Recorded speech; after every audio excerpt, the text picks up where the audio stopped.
Welcome to episode 16 of Revolutionary Skaters. Ray and I are going to talk about some religious stuff today, but we have a few other topics we're going to get into as well. Enjoy some Nappy Roots.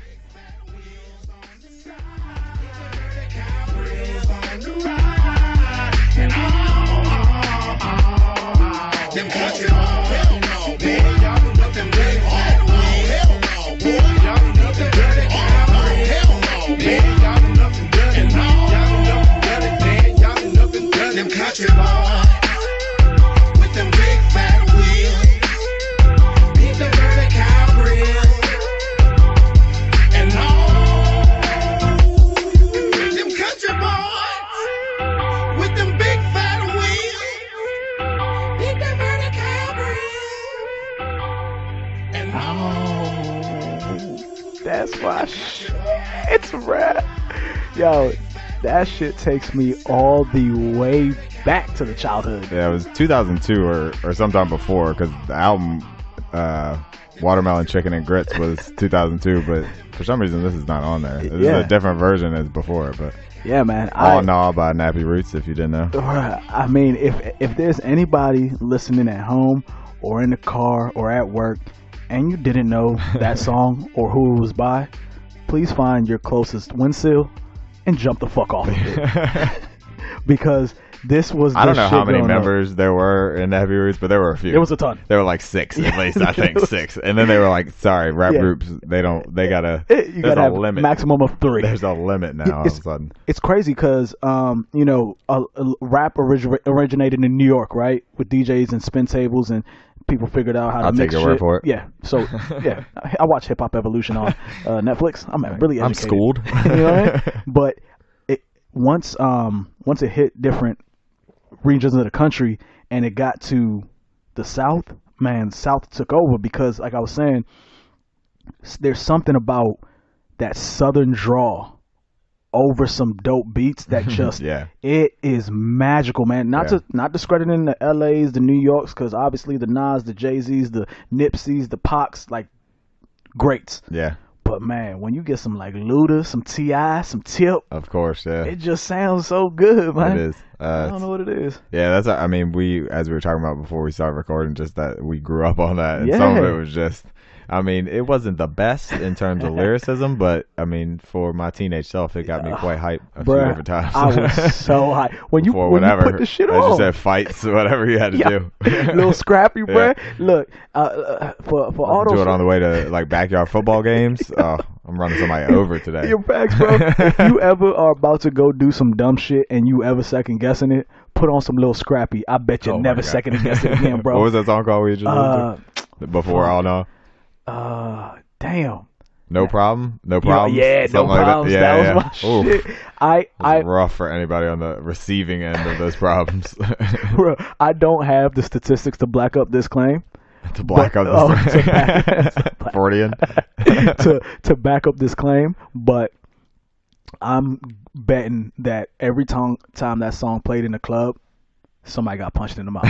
I'm guaranteed. Secretly up in your face, one of the two, somebody got hit. Somebody got hit, bro. Yeah, mosh pitch just started. It's just fucking Jeez. Insanity, bro. I mean, I know they all had multiple albums, but they were really like your one-hit wonders of hip-hop. Yeah. In a way. Yeah. So, I mean, Scrappy's on but the internet wasn't as big then either. Like, you didn't have the same platform, so you didn't have the same opportunities, really. Oh, I mean, the internet was a thing, but I think MySpace was really huge in music for a while, you know, but you didn't have SoundCloud like you do now, or Twitter as big as it is, or any of these means, YouTube really, to get your stuff out there. I mean, I know Wiz made a ton of his stuff off of being in that pocket of the internet age, and he was able to get everything out there right before it became insane, and his shit was already out there. So facts. I mean, plus he raps about weed, so a lot of people like that. Facts. And I mean, look at your boy Justin. I mean, without the internet, who knows? Bieber? Yeah. Without the internet, who knows if this dude does not become the largest fucking iconic huge singer to ever exist, right? Yeah. And Usher found him off some YouTube shit. So I would. Is that how you found him? Yeah. I didn't even know that. Yep. Usher found him on YouTube, and the fucking there goes the story, man. I know, right? And the internet facilitated that. So I was gonna say the internet does some good, but I think a lot of people would disagree that Justin Bieber becoming famous is a good. Yeah, I mean, he did some wild shit for a while. Oh boy. There. I mean, hey, he's a teenager with a lot of money. What are you gonna do? I would do the same thing. Look, you don't give me a lot of money, and I'm 15, 16 years old to start. Here's my thing. Holy shit! I don't even think it's the money. I'd be dead. I don't think it's the money. What do you do? What do you do when you're 17 years old and every woman on the planet wants to fuck you? I mean, I think that's what it is. Well, yeah, I mean that's probably hard too. I think that shit will, in a way, and not in a really hard way, but like in some way that is difficult. You might get tired physically. yeah. But because you know, and then at a certain point, he's obviously of an older age, and a lot of his fans are probably younger, very young girls, and it's like, Jesus Christ, why is this my fan base now? I'm sure that gets old for him. Yeah, that's true. A lot of screaming chicks, young chicks. But because you know, like I feel like men, we are programmed to deal with a lot of resources because you know, hunter gatherers. We're trying to gain as many resources for us, our families, to provide and support. I do not think we are programmed to deal with infinite amounts of pussy. Okay. I don't think we're built to deal with a few women. Yeah. But okay. All of them. Oh yeah, I mean, you know what I'm saying? In a certain way, I'm sure it gets overwhelming. I think that shit fucks your brain up. Oh yeah, probably. You know what I mean? I think he's married now, from what I saw. Oh, is it good? Yeah, good for him, man. So I mean, good for him. Things going well. That's got to say a lot about marriage if people who can sleep with whoever they want still do it. Yeah, I guess. You got to say something about it, right? Yeah, it works. You know what I mean? So there you go. More power to him. I hope that shit works out. I hope that shit works out for him. I guess. I don't care. I do not give a fuck if it works out. I like to see everybody do well. Yeah, sure. Hey, you know what I mean? More power to him. You know, I guess he has a lot already. But well, like fuck him a little bit, right? Yeah, yes. Fuck him. Yes, I'm not saying all the good. Fuck him a little bit. Yeah. But like overall, I hope things go well for you. I get what you're saying. But if I could trade Mac for him, you're trying to be a good person. I'm trying. Yeah. It's not all that easy. If you could trade Mac for him, you said? Yeah. Same here. I think a lot of people do it. Same here. I think a lot of people come back. Take Bieber. Take Bieber. Take him. Bring Mac back. Like the racial draft. Yeah, exactly. Well, not exactly. It'd be like the fucking heaven and hell draft. You're like taking picks of who's dead and where they are right now. Currently, you can pick Hitler out of hell or Bieber out of heaven. Is that how it works? Yeah. You know, what was the shit that Chappelle when Tiger Woods came up with his second where he's like, I've always wanted to trade this for shizzle. Did the black guys draft him? The black side drafted him in the thing. No, yeah. The black side drafted him. Oh shit! Yeah. I mean, we've been off for like 2 weeks. So did you see that he won the Masters? Yes, Tiger Woods? bro. I mean, that was insane, right? I'm not gonna lie, dude. I got super emotional about it. No, it was really cool to see for sure. After all the injuries and all the addiction and the shitty, all the crazy shit he did. Yo, I like stories of people being successful. Yeah. Stories I like more are people who are successful, lose it, and become successful again. Yeah, it's crazy. That I love more than anything. And he's older now. He's like, what, 43? Mm-hmm. And they said it was his first ever comeback win. It's just like, what? Ever? He was that So dominant. He was always playing in the league? He was that dominant. But also, wow, that he came back and he's that old and he... that moment... It's just nuts. Excuse me. That moment when he came off and just hugged his son. Yeah. And the last Masters that he won, he came off and hugged his dad. And his dad has passed away in between that time. It's like when you conceptualize all of those things together and to see the fucking circle of life, man, dude, I loved it. Yeah, I was cool. super choked really up. Cool. I was like, damn, man, you are the type of guy that you back when he first got busted for all of the things, people were like, oh, this is why you shouldn't hold somebody like him up as an example. But now, after what he's done, I realize that everybody should realize he's always been the guy that you should have held up, because not only did he maintain a perfect image for a while with a lot of pressure, he lost all of it and got it back. Like, man, there is no better story. Yeah, I mean, I guess in his personal life, he might not have necessarily got it all back. I don't know how that's working out, but I know, I mean, it's not commendable per se, but it's one of the more impressive traffic stops of all time was when he was passed out at a stoplight from probably drinking on pills, which is very common. You know, you take a pill and then you drink, and it's a wrap. The effects are multiplied quite a bit. Yeah. And I believe he fell asleep at the stoplight with his foot on the brake.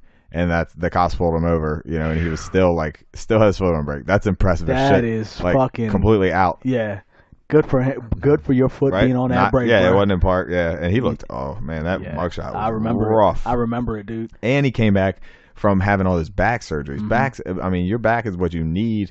Well, to live, obviously, you need and to stand upright and to walk and, you know, to do most things, your back is involved. But to swing a golf club, Jesus Christ, that's you got to use it all the time there. Yeah, and there was a while there where he would injure his back, have back surgery, he start coming back, and you think, oh, he's back, and halfway through a tournament, another back injury. Yeah, you'd see him wince, and it was like, fuck, that sucks to see. Yeah, it sucks to see it. And then I had to find out.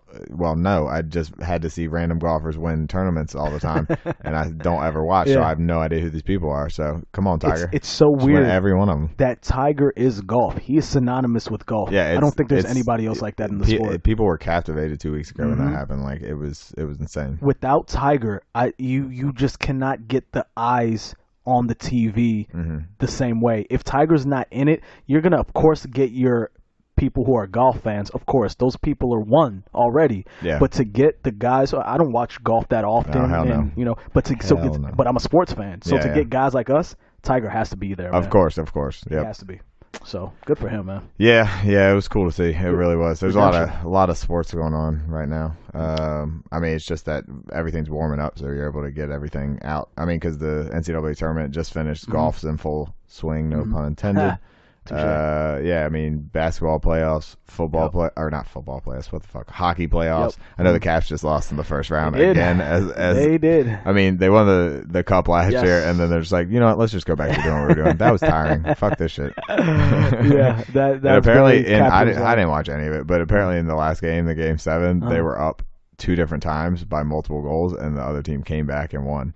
That's in the overtime. Caps for you, man. Yeah, it's good stuff. That is the Caps for you, bro. And then, of course, there's baseball, which my Red Sox are awful right now. Yeah. So, you know, it's a good time of year. Don't the Red Sox typically start in either like a below average or average position every year? But my dad also reminded me that every year after they've won a championship, they've not made the playoffs. So they're just like, fuck it, we're good. Dude, it's just like the Caps, I guess. They make it and then they just get out. I find in personally that success is much harder to deal with than failure. I've always found. Oh, yeah, I'm sure it is. Yeah. I mean, yeah, because you fail most of the time, so you're kind of used to it. Failing, you're used to. Yeah. And it's less pressure to fail. It's a lot of pressure to succeed. And I heard this statement that this CEO gave when he was talking to me and a group of people, and he said, you know, people get it confused. The reward for hard work is more work. Yeah. The reward for a job well done is another job. Yeah, it is. You know what I mean? You don't get to just do a job well and just wipe your hands clean and say, "Oh, okay, I can sit." I'm out. No, there's just keeps more. Going, yeah. You know what I mean? Till you die. That's till the fucking end, then dude. It stops. Yeah, that's why. Then everything. That's stops. why people are I think people are much more afraid of success than failure. Okay. I think so. Well, yeah, I guess. I mean, it would. Lends that a lot of credit when you see people that kind of sabotage themselves sometimes. So because if I demonstrate that I'm capable, then I must continue that pattern. And what did it take for me to demonstrate the success this time? Oh man, that was a lot of dedication, perseverance, blood, sweat, and tears, hard work. Oh, so I have to continue doing that, continue being responsible, disciplined. Some people are like, fuck that, man. I'd rather be undisciplined and be average. Yeah. I'm like, all right, yeah, go for it, man. I don't want to do that shit, bro. I want to take over the fucking world, Andrew. Yeah, the pinky in the brain. Same thing every night, man. Real shit. Dexter's Laboratory in the basement cooking up, bro. Yeah, I remember that one too. I watched that one too. What was his sister's name? Dee Dee? I fucking hated Dee Dee. I fucking hated that fucking cunning bitch. Oh my god. I do remember that show. It was good. That was my shit, man. What was that? Cartoon Network, right? Oh yeah. Yeah. That was my Girls. Yeah. Oh yeah. Mojo Jojo?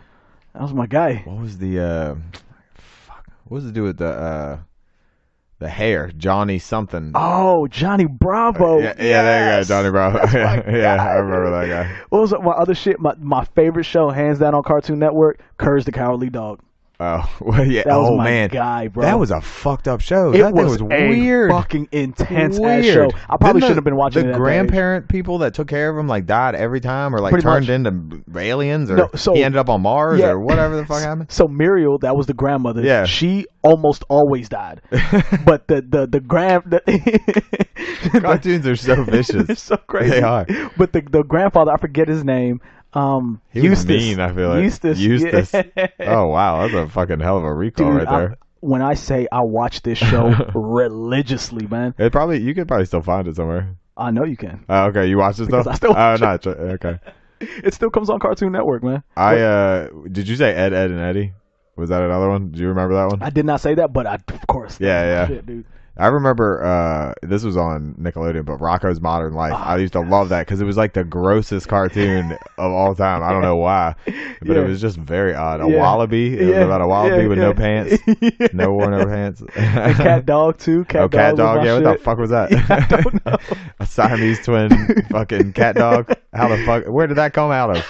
Who the fuck bore that monstrosity of a cat dog? You see, I feel like when No one asked the real questions back in the day. We're hard hitting here on Revolutionary Instigators. Facts, bro. I feel like, you know what happened? I feel it's like when we were growing up, they let all the people who were actually on acid and shrooms, they actually let them produce and put out Okay, shit. yes, I have an example. Yeah. You remember Real Monsters? Nah. You don't remember that Nah. one? Damn, somebody that's listening don't remember it. There was a monster they had. He was just a thing, and he held his eyes in his hands.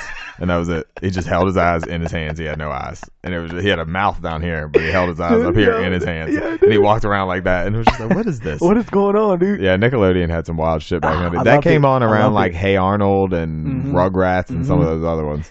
That's and I don't know if you've watched cartoons now, but I've I don't actually. I probably should. Yeah, I smoke a lot, so I sir, should. sir, please start watching cartoons again. Okay, all right. It's so worth it. It's better than most shit that's on TV nowadays. Certainly better than CNN. But like when damn, did I just lose that train of thought? Yeah, that's gone. That one's gone. Well, to go along with our sports thing, I was going to show you this. So the NBA playoffs are on right now, and the Blazers and the Thunder were playing, and Blazers were up 3-1 in the series, and tie game with 9.1 seconds left, and Damian Lillard has the ball. Let's go. And DMX has the call in this. So All right. hold on, let me. There's always technical difficulties on the show, but bear with us because Your mouse is freaking out. where is my mouse? That's what You might have to just play it in No, I just gotta turn it up. Here we go.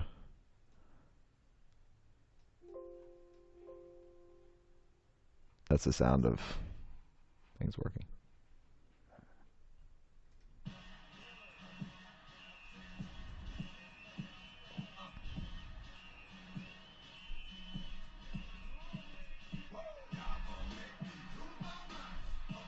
That won the whole thing.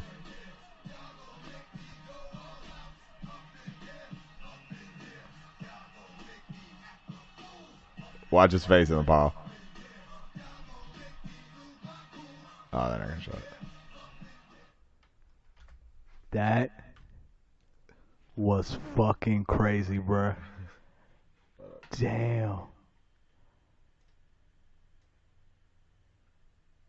Yeah, he hit it from way out there. That's crazy. He just pulled up from so far out. I mean, that's not even in the realm of a 3-point line. That's damn near. He was closer to half court than he was to the 3-point line. And it didn't even look like he was gonna shoot. Oh, that little move right there. It was Paul George that was on him, it looked like. Dang, that shit was crazy. Yeah, dude. and sent the Thunder home too. Damn. Yeah, I saw the shot, and then I just happened to find the Twitter thing where it was syncing the DMX song with the shot, and it worked perfectly. It was great. Shit's fucking Dame Dollar, man. He got ice in his veins, bro. Yeah, and he's Russell Westbrook's nemesis. Something gets about him I know, gets under Russ's I skin. saw somebody put together a highlight video of them going back and forth against each other over the years. Dude, and Dame always stays composed for the most part. He never has any like emotion on his face whatsoever. It's weird. I mean, it's not weird. It's great for him. It's just everyone else shows emotion on the court, and he's just stone face. He's a robot. Stone face. Yeah. I really like that he can do that, and my perception is that Russ is jealous of Dame and the way he's able to compose Neither himself. one of them had any success, so I don't know. I mean, Dame, oh man, to be in Portland by yourself doing what Dame does. I know, yeah. It's like Russ has had his chances. Yeah, you've had great players with you, Russ. Yeah. Well, this year. And they just lost. You got Paul George, man. That guy, Paul George is not a joke. He's in the MVP talks. Yeah. And you can win with another MVP, KD, and another MVP, Harden, on the same team. Yeah. Russ, at this point, it's you, bro. They were young back then, you know. Still, man. Yeah. Still, these dudes It'd were been cool nasty. if they had kept that team together. Harden, Westbrook, and KD. Yeah. That would have been wild. Yeah, but there's no way you're anticipating Harden he was coming off the bench for OKC. Yeah. They had no idea. Also, there was no way you're giving that much money to all three of them at a certain point. Yeah. I wish Russ was a different player because I enjoy his competitive spirit. And I think I really enjoy how hard he competes, but he reminds me of Carmelo Anthony. Of just, I don't know whether it's a personality thing, the way in which they play basketball, but it's very hard to win and go far into the playoffs with them on your team or win championships with them on your team. There's a reason Carmelo never won it, and Carmelo was a great player. What people would argue one of the best scorers of all time, but he could just never get it done. And I think it was the style of basketball he plays, which is, I think, similar to how Russ plays, even though the assists speak otherwise. But I think that assist statistic is a little inflated. But that's a story for another day. But I love his heart. He's just he has that. He's missing. Yeah. I mean, he can't do it by himself. It doesn't seem like, at least. No. Not at this point. And he can't do it with others either. So. Retire? Are you saying retire? Yeah, Russ, about time to hang them about cleats time up, to hang it up. Wow. You heard it here first. Hot take. Ray said Russell Westbrook should retire. You're trash, bruh. I really like Russell Westbrook. I really do. I hope he gets it together, but it's something wrong with his game, I think. But before we get into the religious thing, have you heard in divorce of the silver bullet? I have not. Okay. So in divorce, the silver bullet is when a spouse accuses the other of sexual abuse or physical abuse to either them or the kids. Okay. And basically what it does, I'll read you a little passage from this article. It says, the magic frosting on the silver bullet is that it succeeds even when it fails. Why? Because it doesn't matter all that much if the story falls apart over the subsequent weeks or months.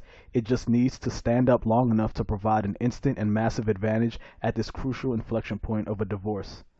So what people do is they say out the gates, even if they know, and there's a lot of lawyers who tell their clients, you don't have this that strong of a case against your husband or that strong of a case against your wife. Okay, even though we know it's a lie, because it works so well.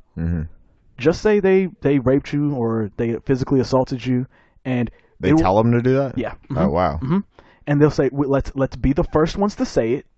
Let's get that out there, and that way they'll have to spend all this time and money combating that, and you already have gained such a significant advantage that it just from that point. It's very hard to roll things back. Yeah, it seems so. That seems pretty crazy. It's pretty fucked up, and it's happening for it. The silver bullet works better for one side of things, and it's typically I would assume for the women, and it just makes divorce court, and it's such an easy fix because for very good reasons, the divorce laws changed significantly because women had almost no power. If they were getting sexually abused, if they were getting physically abused, it was so hard for them to get out of those toxic bad relationships. But what ended up happening is we swung the pendulum too far in the other direction, and now they have this way of basically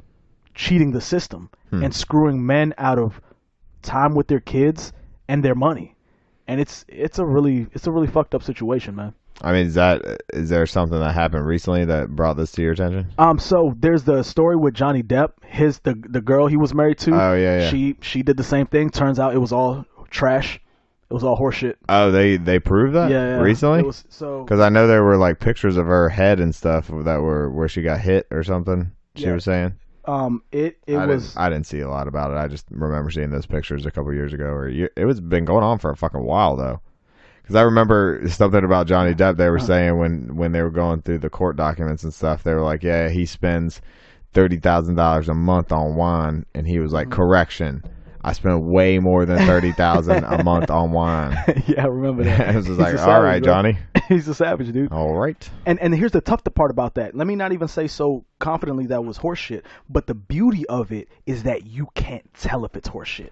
Well, because it's he said, she said, but it works significantly better if it's a she said. Well, yeah. Well, because they're more so the victims of those types of crimes.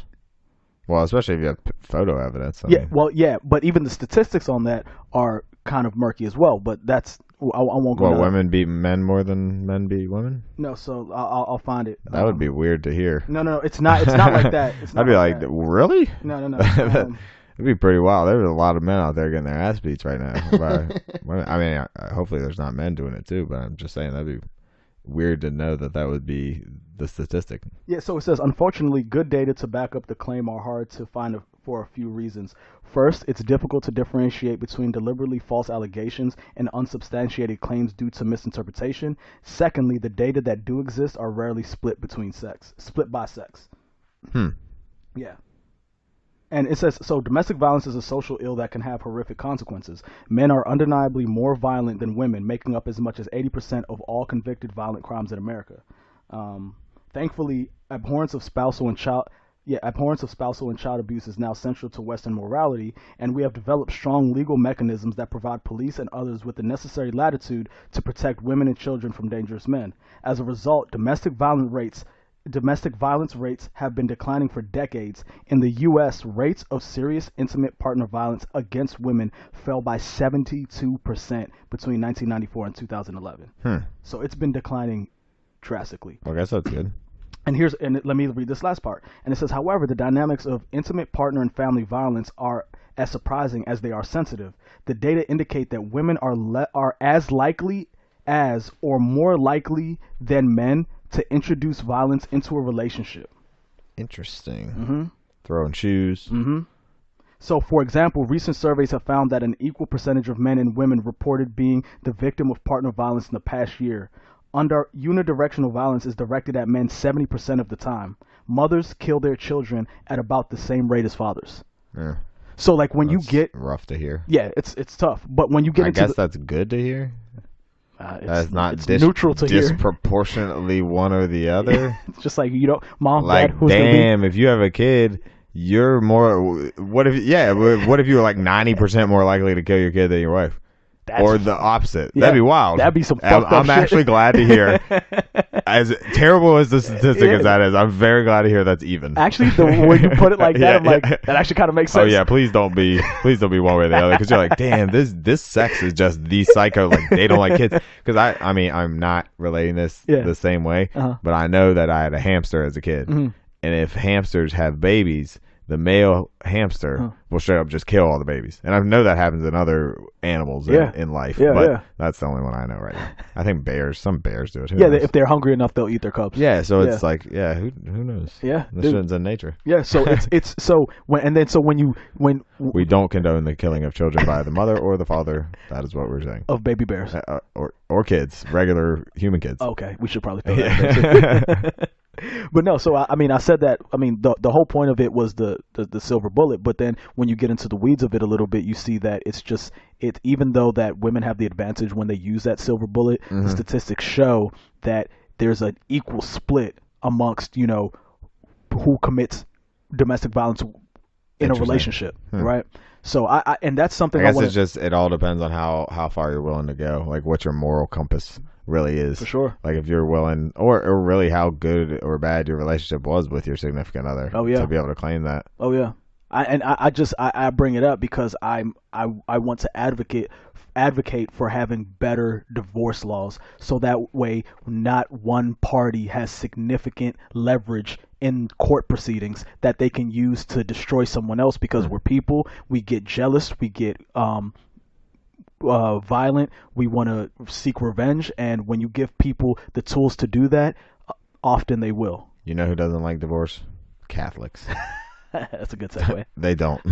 They don't. They don't. Yeah. You're not supposed to. Maybe that they don't let their priests marry either, do they? That's some why they fuck the kids. Oh, whoa. I'm just saying. That brings us to our main topic today, folks. No, today Ray and I had an interesting idea. Thinking about what we wanted to talk about. We have talked about religion before, but wanted to kind of get into the different ways that a couple different religions are crazy in their own right. There's different ways in terms of genocides, or just straight beliefs, or leaders, or just the history of this religion. So we've come up with 8 different ones we're going to kind of go into briefly for each round, and we've set up kind of a March Madness style, April Madness style bracket of the craziest religions. Yeah. And crazy is just we can substitute that term for whatever you're thinking. Yeah, whatever you want. The most violent, the most weird, just whatever you think. So we tried to represent a couple different ones, some of the most popular and some of the ones we thought were, kind of interesting and out there. So we have the 1 seed, the 2 different 1 seeds. We have Christianity and Islam, obviously. I think both of those are 2 of the most popular religions in the world. Although I do believe Hinduism may be it's number have 2. the most people. I thought Islam did. Yeah, maybe it does. We'll come to that soon when we bring up the facts. But 2 seeds are Hinduism and Judaism, and then we have the 3 seeds are Mormonism and Buddhism, and the 4 seeds we kind of have some out there ones, which are Satanism and Scientology. So the first round, I guess, is going to be Hinduism versus Mormonism. Okay, we're gonna do that first. Oh, did you want to do Christianity versus Scientology? I mean, it doesn't really matter. So the way we have it set up is 2s versus the 3s and the 4s versus the 1s. I feel like that's the best way to go about it. Yeah. That's normally how brackets work. Yeah. I'm no expert bracketologist. Here, but bracketologist. Is that a real? That now at this point that might be a real. You can get a doctorate in bracketology. That. Yeah. So I don't know. What do you think? It's like what is that show? Jeopardy? Yeah. You pick the category. All right, let's start with Hinduism versus Mormonism. All right, what do you know about any of this? I don't know shit about Hinduism or I actually took a class on Hinduism in college, but I only showed up once. So did you take a class then? Oh yeah, no, I got a C. The college professor, he at the end of the semester, you would write a paper and you turn it in. And then he would call you into his office, and he would ask you what you think you deserved for the class. I just said C, because cool. I didn't show up at all. Yeah. And he was just like, "All right, cool." That sounds like college, actually. Yep. That sounds actually exactly like college. So Hinduism, just for a little bit of background, is regarded as some as the world's oldest religion, dating back to what is known on the Indian subcontinent as the Vedic age during the period of 1500 to 600 BC. Is it BC? Is that what we're supposed to say? BCE? Is that how you say it now? I mean, BC is... Yeah, so it's quite the old religion. I don't know. Oh, this doesn't have like figures in terms of how many people are in it. What do you got over there, Ray? Back to you. About Hinduism? Or Mormonism. What do you know about either? So I know Mormons, they don't use anything fucking technological. They're still riding around in horse and buggies. All of them. All of them. And I've always found that interesting. Because they live such a much simpler way of life. I've always wondered whether how we've talked about technology and the effects it's had on mental illness. I wonder whether we could use people in the Mormon community and compare them to people living in similar areas of similar ages and see if there's a different level in mental illness and happiness and things of that nature, based on the fact that one is using technology and the other is not. Well, yeah, I don't think I don't know if that can be correct that all of them don't use technology. I'm sure it's not a hard because I know Bryce Harper is a Mormon, and I'm pretty sure it's on Twitter. I bet he has a car. Like, he has a lot of money. He's got to have a car of some kind. Yeah. Like, you think he... All right, so... I can read the definition of Mormonism if you want. Oh, okay. You have that? Yeah. Okay. So Mormonism is the predominant religious tradition of the Latter-day Saint movement of Restorationist Christianity started by Joseph Smith in western New York in the 1820s and 30s. After Smith was killed in 1844, most Mormons followed Brigham Young on his westward journey to the area that became the Utah Territory, calling themselves the Church of Jesus Christ and Latter-day Saints. That is Mormons.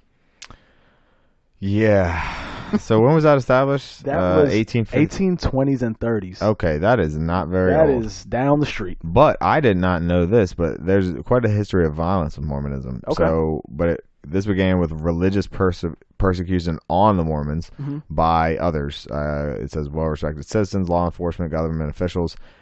Persecution led to several historically well-known acts of violence. These range from attacks on early Mormons, such as the Hans Mill Massacre. What the fuck is that? That sounds crazy. Was an event in the history of the Latter-day Saint movement and occurred in 1838 when a mob militia unit in Livingston County, Missouri attacked a Mormon settlement in eastern Caldwell County, Missouri. Wow. It's long been remembered by the members of the Latter-day Saint movement. How many people were killed, though? Oh, that's what you want to know, Ray? Jeez. 17 Mormons? Oh. That's quite a few. Oh, we had different thoughts on that then. Dude, okay. How many people are really gathered in any one area in the 1800s? That's what I have to say. How many people are really at any place? So we're saying 17 people in the 1800s is like a lot. 300 today? Yeah. Yeah, like in a city? Like, where were they? Yeah. They were in Missouri. That's not even... They were in shit in Missouri in the 1800s. I'm just guessing. How do they have all of their names, too? All 17 people? Who was keeping track of that record? Apparently a lot of people. That's crazy. Yeah, Mormonism it was after... so there was a lot of religious battles, and this is like in the United States. Mm-hmm. This is... I mean, because when you have in a place that's predominantly Protestant and Catholic, if you have this random part of Christianity just break apart, you're gonna have some type of pushback from the other people around you. Like if somebody all of a sudden said, we're Christian, we're the Black Christian Israelites. I think that's actually a group. But there's... Yeah, they are. I saw that on the list I was looking at. Black Christian Israelites. They're the ones who stand on the corner in D.C. and scream at gay people. Yes. Yeah, they're pretty aggressive, man. Have you ever walked by them? I don't believe so. Bruh. I saw what was that show on Vice with the guy that talked to the different religious groups? The British black dude, right? Yeah. Something about hating people. Hate Thy Neighbor. Hate Thy Neighbor. Really good show. Yeah. Yeah, he went around to talk to them as well. I mean, they're pretty radical. But if you go by the Verizon Center or like take the Metro and get off at Metro Center, and you go around like that strip right there. I mean, they're all over, bro. And don't wear or be saying or doing something that is slightly like not Christian like. Bruh, they will they don't cuss you out, but they will scream at you and say the most vile Maybe they shit, should have been bro. on the list. Yeah, man, they are extreme, dude. They're just under the Christians? Yeah. They're just got to be black to join them, bro. Dude, this massacre sounds wild, though. And this is against the Mormons, as I said. Wow. The massacre. So 4 p.m., dude wrote in saying, I'm waving my hat, calling for peace to this mill where the Mormons were at.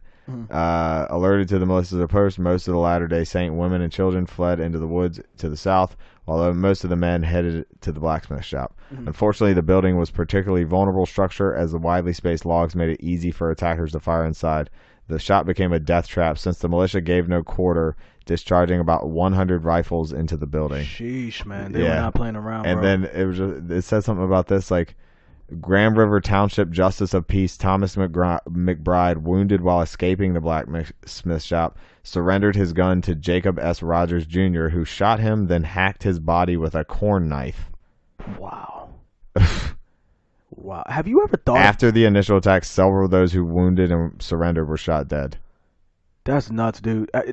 Stuff like that makes me think of, do you ever catch yourself wondering about how much harder of a life people lived back then and how removed we are from it? How much more difficult and just fucking life was just ow. Like all the time you were just like, ow. And now we live such a lavish and chill lifestyle, and most of us could not survive in those times right now. If you ask most people to go out and hunt for something, they'd be dead. This is I don't even understand the story. This thing is wild. Wow, what?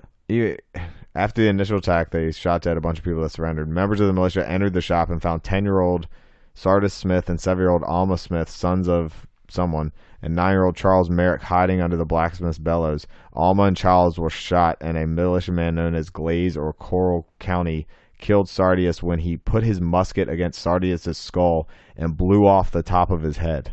Sheesh, man. He would justify the killing, saying, "Nits will make lice, and if he had lived, he would have become a Mormon." Yikes, man. So, Mormons, they're got some beliefs. They're pretty savage. So let's go into their beliefs. Yeah. Just based on, we got to see what they're. Let's go violence, beliefs, and those are our two bases for right now. Okay, we can break it down. We could start like this. So Mormon theology includes three main movements. By far the largest of these is mainstream Mormonism, defined by the leadership of the Church of Jesus Christ of Latter-day Saints, LDS Church. And the two broad movements outside mainstream Mormonism are Mormon fundamentalism and liberal reformist Mormonism. So you want to get into each of those? No.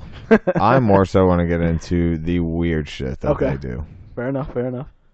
Because that's what makes them on this list being crazy, right? Yes. Yeah. So, I mean, they believe in a God. So, all these religions believe in a fucking God. But we got to give them some context. Because, that was a good background. So, I guess Mormons I found this on Listverse, but that's, Mormon rules. You can't drink hot drinks. What? Yep. Missionaries can only play half-court basketball. Whoa, what? That is the most specific thing. Get all the weirdest rules. These are the people in the white dress shirts who come knocking on your door wondering if you have time to talk about the book on the bikes. Oh, yeah. Like one time I had my dog, Frank was taking a shit, and I was picking up his shit, and they came and asked me if they could tell me about stuff. And I was like, I'm picking up. I got shit in my hand. No, I'm good. Thanks. I'm busy. Yeah. So wait, hold on. Let's see. Like the one saying they can't play basketball unless it's a half-court game. Missionary rules are extremely explicit about this. Missionaries can't play in leagues, in tournaments, or on full-size regulation basketball court. Even with half-court basketball, they're not allowed to keep score. What? Ooh. So you can beat them all the time in basketball. That's crazy. Okay, so they can't swim. Okay. Missionaries. Oh, so they're just all called missionaries? Yeah. Oh, I didn't know that. Yeah. Mormons are all called missionaries? Can only call home twice a year.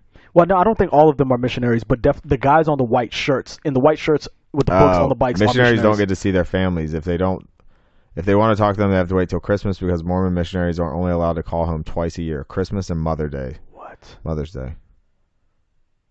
Yeah, those boys in white shirts knock on your door aren't allowed to do much else. They start working at 9:30 a.m. every day but Sunday and don't stop until 9:30 p.m. Wow. Everything else is considered to be a distraction, including their parents. Wow, that makes them wild. Savage. No eating meat in the summer. That sucks. Barbecues are fun. Yep. Keeping 3 months worth of food stockpiled at all times. I like that. Yeah. I like that. They're preppers. Yeah. They're fucking preppers. I like that. Oh, this is the worst one. No oral sex. You got to be fucking kidding me. Yeah, you might. Hey, that would be enough for me. Unnatural, impure, or unholy practice. And that wasn't just a rule for horny teenagers. Married husbands and wives were forbidden from keeping each other happy under the bedsheets in their private homes. Whoa. This one is getting better. What? It's getting better. Huh? You can't move during sex. What? How do you do it? I'm so confused. What? A rumor came out a while back that students at Brigham Young University, that's BYU, America's major Mormon university, have found a way around the rules forbidding premarital sex by doing something called soaking. Here's how soaking works. First, a boy places himself very, very carefully inside the woman. Next, they don't do anything at all, and that's all of these steps. I'm moving them on for soaking. I'm moving them on for soaking. That is great. Oh my God. They said the couple just sits there marinating, as one person puts it. They still trying to make sure that they don't break the girl's hymen. They figure as long as it's intact, they technically don't have sex. Wow. Oh, it's not condoned by the church, but I guess the teenagers are doing it. The kids these days in the Mormon church. You can't criticize the leadership. That's probably one in every single one. And lying is okay. Also, don't they have special underwear that they have to wear? Hold on, let me. It's okay to lie if it's for a higher cause. Yeah, I've struggled with the whole lying thing, because there like in the animal kingdom, there are animals that do deceive, which is, I mean, deception is a form of lying, right? So if there's things in nature that deceive other things that are technically lying, then is it okay for human beings to lie? So take, for example, here's a good example. Cuttlefish, right? Yeah. So smaller male cuttlefish obviously cannot beat out large dominant male cuttlefish, right? So what they do is, to get close to the women cuttlefish that the dominant bigger male cuttlefish rules, dominates over, whatever, they transform themselves to look like a female cuttlefish to lay with the other women cuttlefish. That's crazy. Yep. And then when the male departs, he sleeps with the women. With the female, I said the women, sleeps with the female cuttlefish. And the female cuttlefish appreciate those genes because they like the genes of the dominant big guy, and then they like the genes of the smart, crafty cuttlefish as well. So they get both of those genes to pass on. So, and that's a form of deception, is it not? I mean, and it's for a higher purpose. In the cuttlefish world, it is. But I mean, I don't know if they take their vows as seriously as these Mormons do.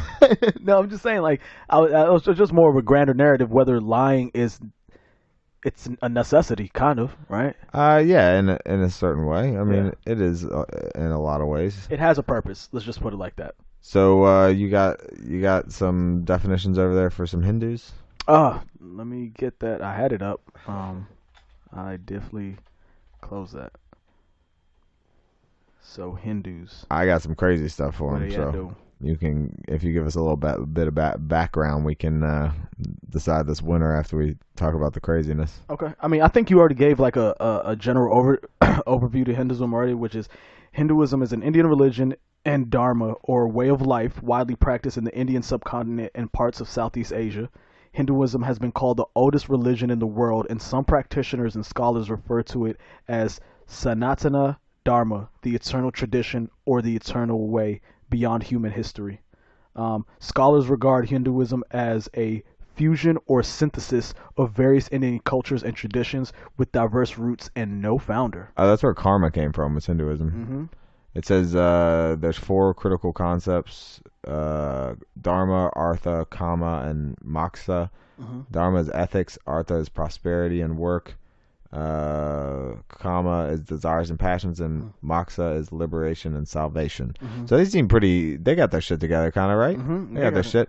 But I mean, all ancient texts of all these different religions have wild things that we don't know about, or that we haven't looked into, or we have, but you know, they're not common knowledge. Yeah. So this says, in India, Hindus and Muslims toss babies off a 50-foot... Sorry, Muslims, to throw you in here on this one. Toss babies off a 50-foot tower to be caught by people holding a bedsheet. It looks like they were trying to transport a sheet when, for no reason, there was a literal baby shower. Wow. So they perform civic duty to call babies. Wait, what is this about? So they toss babies? It's a 700-year-old practice where they throw babies off the Krishnashwara temple. Huh. It says the baby fling-a-thon. Ensure the babies are healthier, happier, and luckier. Though if you survive the 50-foot drop as a baby, how much luck could you possibly have the rest of your life? That's pretty good. But I mean, that's wild. Yeah, I mean, shit. After you fucking get tossed off a 50-foot building, I can imagine as growing up, you just have this sense that like I feel grounded because I had an experience when I was younger that is somewhere in my subconscious, but I can't really recall it. But for some reason, being on the ground feels good, and everything else is gonna be all right. Well, it's funny because I was looking at this Hindu thing, and it led me into another crazy thing about Mormons. They have a place called Kolob. Oh yeah, Planet Kolob. Yep. Yeah, it's a place where you go and you die apparently, but it can be obliterated by an asteroid or taken over by an alien race. But this says even weirder. Mormon scripture does not differentiate between stars and planets, so everything in space is called a star. So that's confusing as fuck. Yeah, that's. But so just in terms of craziness, I have with Hinduism. Yeah, I have a little bit here in terms of violence. Okay.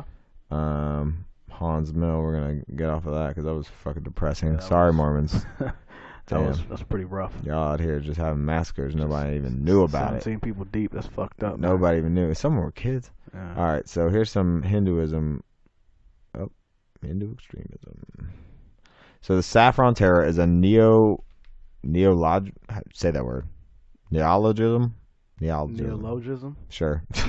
Used to describe acts of violence motivated by Hindu nationalism, usually perpetrated by alleged members of Hindu nationalist organizations. So basically Hindu terrorist groups that are all for Hindus. Yeah. So in 1999, they killed Graham Staines. Staines was a Christian missionary, and his 2 sons were burned to death in January 99.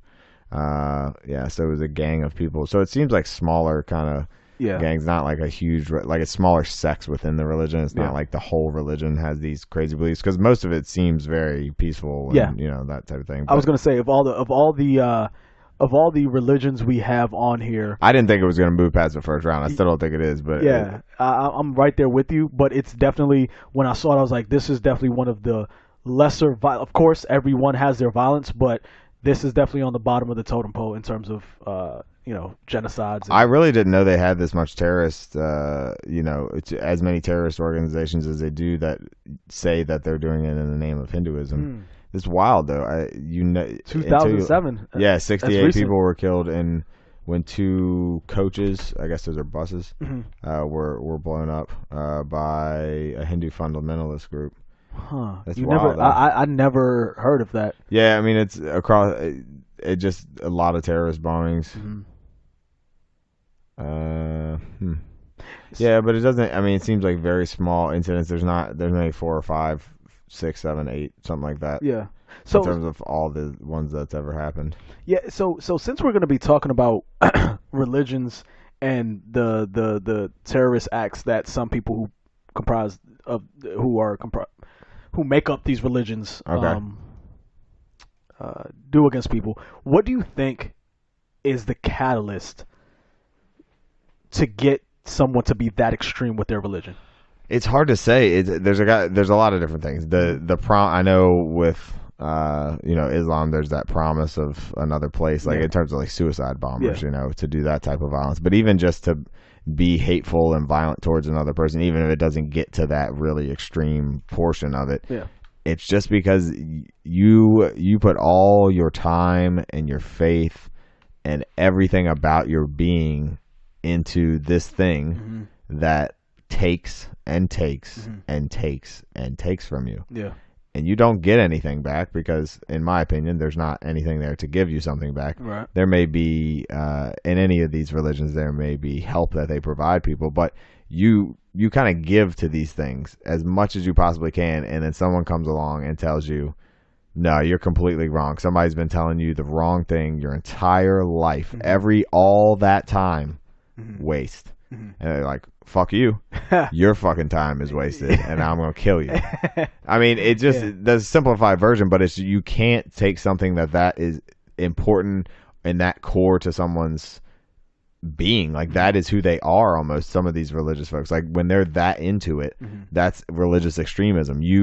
That is everything to you. You don't have anything else either. I mean, you see a lot of the places, obviously outside of the United States, but you see a lot of places in the United States that are out in the middle of nowhere, and there's churches everywhere. That's the most prominent building is churches. Right.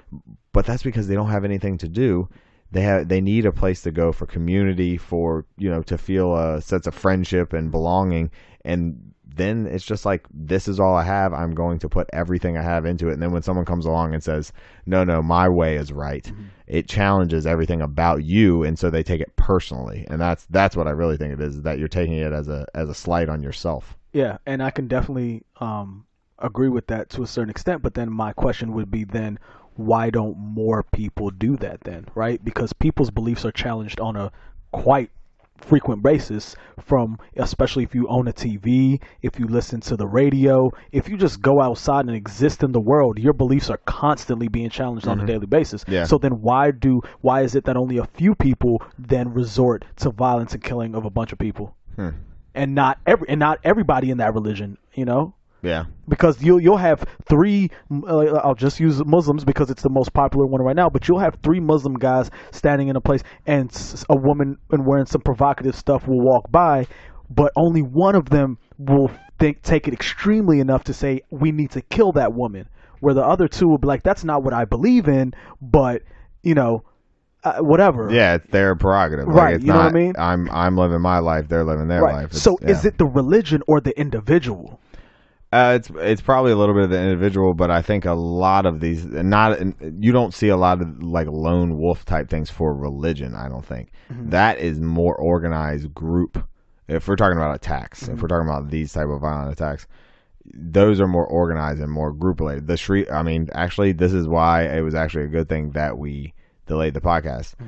Did you hear about the Sri Lanka bombings? On Easter. On Easter. Yeah, and so obviously, there's been some stuff to come out that it was a Muslim extremist in that country, and it was targeting Christians, I would assume, and churches and things that they don't agree with. It's also interpretation. It's, you interpret words that were written a very long time ago, or not so the case with Mormonism and Scientology. But you interpret words differently than everyone, and everyone interprets the words differently, and they take those to more extremes than others. But I think it's also leadership. These cult-like leaders, and that's what religions are, really, is a more sophisticated version of a cult, more organized version, and they are able to mold these people and kind of have them do what they want. Because normally you see behind terrorist attacks, like I said, you see a group. It's not just one guy going in doing something. That may be a mass shooting with the United States. That's going to be an older white man. That's what you normally see, and that's not normally religiously motivated, from what I've seen. Right. No, that's a fair point. It's hard to argue that, but I just keep coming back to the point that if it was the religion itself, if it was these provocative leaders themselves primarily driving that, then you should see the instances of this be much higher than they actually are, instead of it being a few radical individuals. I'm saying the radical individuals, there could be radical individual groups, like smaller sects of the overall, like obviously, something like Christianity breaks down into Catholic, Methodist, Baptist, all these different versions. But within that, you can even have your own smaller, like a church within that, or you can even, within that church, you can have a group within that church. Like, you can get as granular as you want within certain groups and break off from and interpret the religion in your own way. So I think that's where it comes from a lot, is that these things are old and no one knows where the real information has come from, and really all of it's just stories and lies, and everyone wants to be right. But I think the people that are the happiest are the ones that are really just living their own life and letting everyone else do their own thing. Like, I think both of us are more than happy to let other people do that. We don't hold anything against anyone with religious beliefs or it's just more so that it's not for me. Everyone else can have it. I've said this before multiple times, that I definitely used to consider myself agnostic atheist, but I'm definitely on a journey to becoming to to get back to being a Christian, Mm-hmm. more so because I just again I've started to view religion extremely differently in terms of I don't necessarily believe in God, but I act as if a God exists. Okay. Right? Because I need to hold myself to a higher standard. And I think that's a good way of doing it. And a lot of the I can see that. Right? And I think a lot of and not I think what it's so take for example, you and an extreme Christian have a lot of the same beliefs. Why is that? That's because this nation was built on Christianity. So you could be a complete atheist and hold the exact same beliefs that a very extremely religious Christian person does. That's because all of our values come from the same place. I don't think it was really built on. It was more so built on freedom of religion, wasn't it? And not Christian values, but the freedom to practice how you want. Yeah, well, I mean, but Christianity. You're saying that the people that founded it were Christian? Yeah, but I mean, all those were they? All those teachings that they garnered well, a lot of them were, but well, except for I don't even want to say his name because I might get it wrong, but even fundamentally what they were building this off of was Judeo-Christian values, right? So it was based on these beliefs that were garnered from Christian teachings. And yeah, part of it was like, okay, even though we're building it upon these beliefs, let's also give people the right to express freely within that. But that's where the core of our beliefs come from. So that's why you can a guy who's Jewish growing up in Brooklyn and a guy who's Christian, that you hold a lot of the same values because of the foundation of what our society and our nation and our culture is built on. But see, I'm of the belief that those are not values. I think those are values that all humans hold. Period. I don't think those are Christian values. I think the values that a lot of people associate with religion, that you would naturally evolve those values whether you were in a society with Christian values or not. That most people are good, and that they are going to, what's the golden rule in Christianity, do unto others as you would do to them. Like, you're not gonna fuck with someone because you don't want to get fucked with. Right. Like that type of thing. Like, so, I think most people are endowed with that from the beginning of their lives. So you believe that human beings are almost naturally good? I wouldn't say that. If you would say that, yeah, sure, I guess good. I think we bend towards evil, which is why I think we need an overarching philosophy to pull out. I mean, I'm just using my example. Like I mean, me as the example. Okay. I don't have any of these values, and I don't want to violently hurt anyone every day. Like, right. I'm not. I don't have. I don't lean towards evil, I don't think. Yeah. No. Okay. So, but the values you have now, where did they come from? Because you didn't make them up on your own. I think I did. That's impossible. Over the course of your life, you eventually your values change. You take on values, but you don't create them of your own. I think. I mean, at a certain point, you do, because you're going through your mind and figuring out what is important to you and what actually you think is right and wrong, based upon something, though. Yeah. So that's you being involved with it, right? But those things but that's something that it's based upon. The root of it, where is that coming from? You have to decide whether something is good or not good, if it's bad or good or evil. You have to decide that. It's not. It's really objective. It's up to the person that it's happening to, or the person on the outside, or the person that's doing it. So right? should it? So should all values be objective? I mean, you're saying subject. You're saying, okay. I'm sorry. You're saying, because I heard subjective. So you're saying that, objectively, that these things would arise out of each and every one of us naturally. If left to our own devices, that we would bend towards cooperation, towards getting along. Yeah, I do think so. Oh. I mean, I'm giving us a lot of credit. Yeah. But well, that's a tricky question with all this religious talk, because I don't think that people in these categories can do that. But I think people that lack these can do that. I think that these people that have these values inherently want to convert other people to their ways, no matter what they say.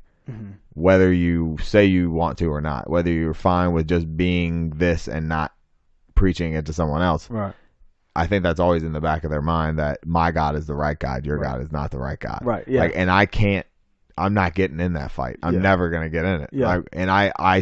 I'm on the outside of that, and I feel like being on the outside of that, I'm able to determine what right and wrong actually is, because I actually have logic. I don't have random, like, I need to be good because one day I might go to a really nice place. It's like, guess what? You're in a fucking nice place. Be nice. Like, everybody just be fucking nice now. Yeah. That's how I treat it, at least. So I don't, it just, I hate the whole, like, I'm living for the, you can't sin because, you got to go to this better place. Or if you do sin, all you got to do is say, I'm sorry, it's good. It's like, nah, sometimes some of those sins, you're done. You're not coming back. You're done.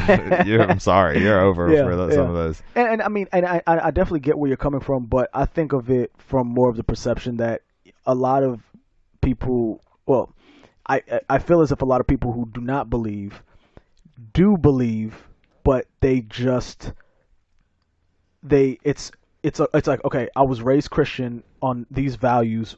All right. I got disenfranchised with what I saw with all these Christian individuals or Islam individuals doing all these horrendous things, all these Catholic priests doing all the dirty shit that they do. So people walked away from it. But you walked away from the church and the person in the sky and whatever. But those fundamental values of, like, don't lie, don't cheat, don't steal, don't kill, that's still part of that package. You just said, I'm going to take these things. Yeah, but Christianity took that from another religion that prior to it. Like, it's not the oldest religion. Yeah, for sure. All these religions copied one another's rules. So you can't say that we were a country founded on Judeo-Christian values because they're not Judeo-Christian. They're not theirs in the first place. They're somebody else's that they plagiarized. So it's more so that they're human values, because since the beginning, what religion doesn't have those values?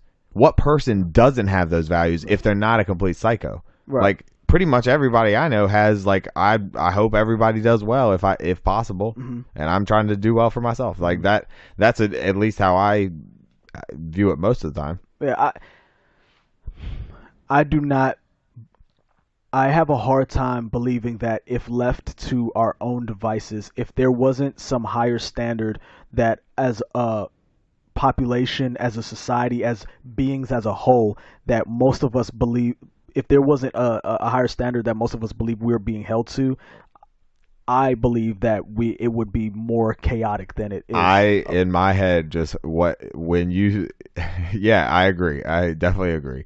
It would be wild as shit if we didn't have religions. Yeah. I think it's very wild with them. Yeah, don't get me wrong. But it would be way more wild without because there's a lot of dumb people. There's a lot of people that are simple.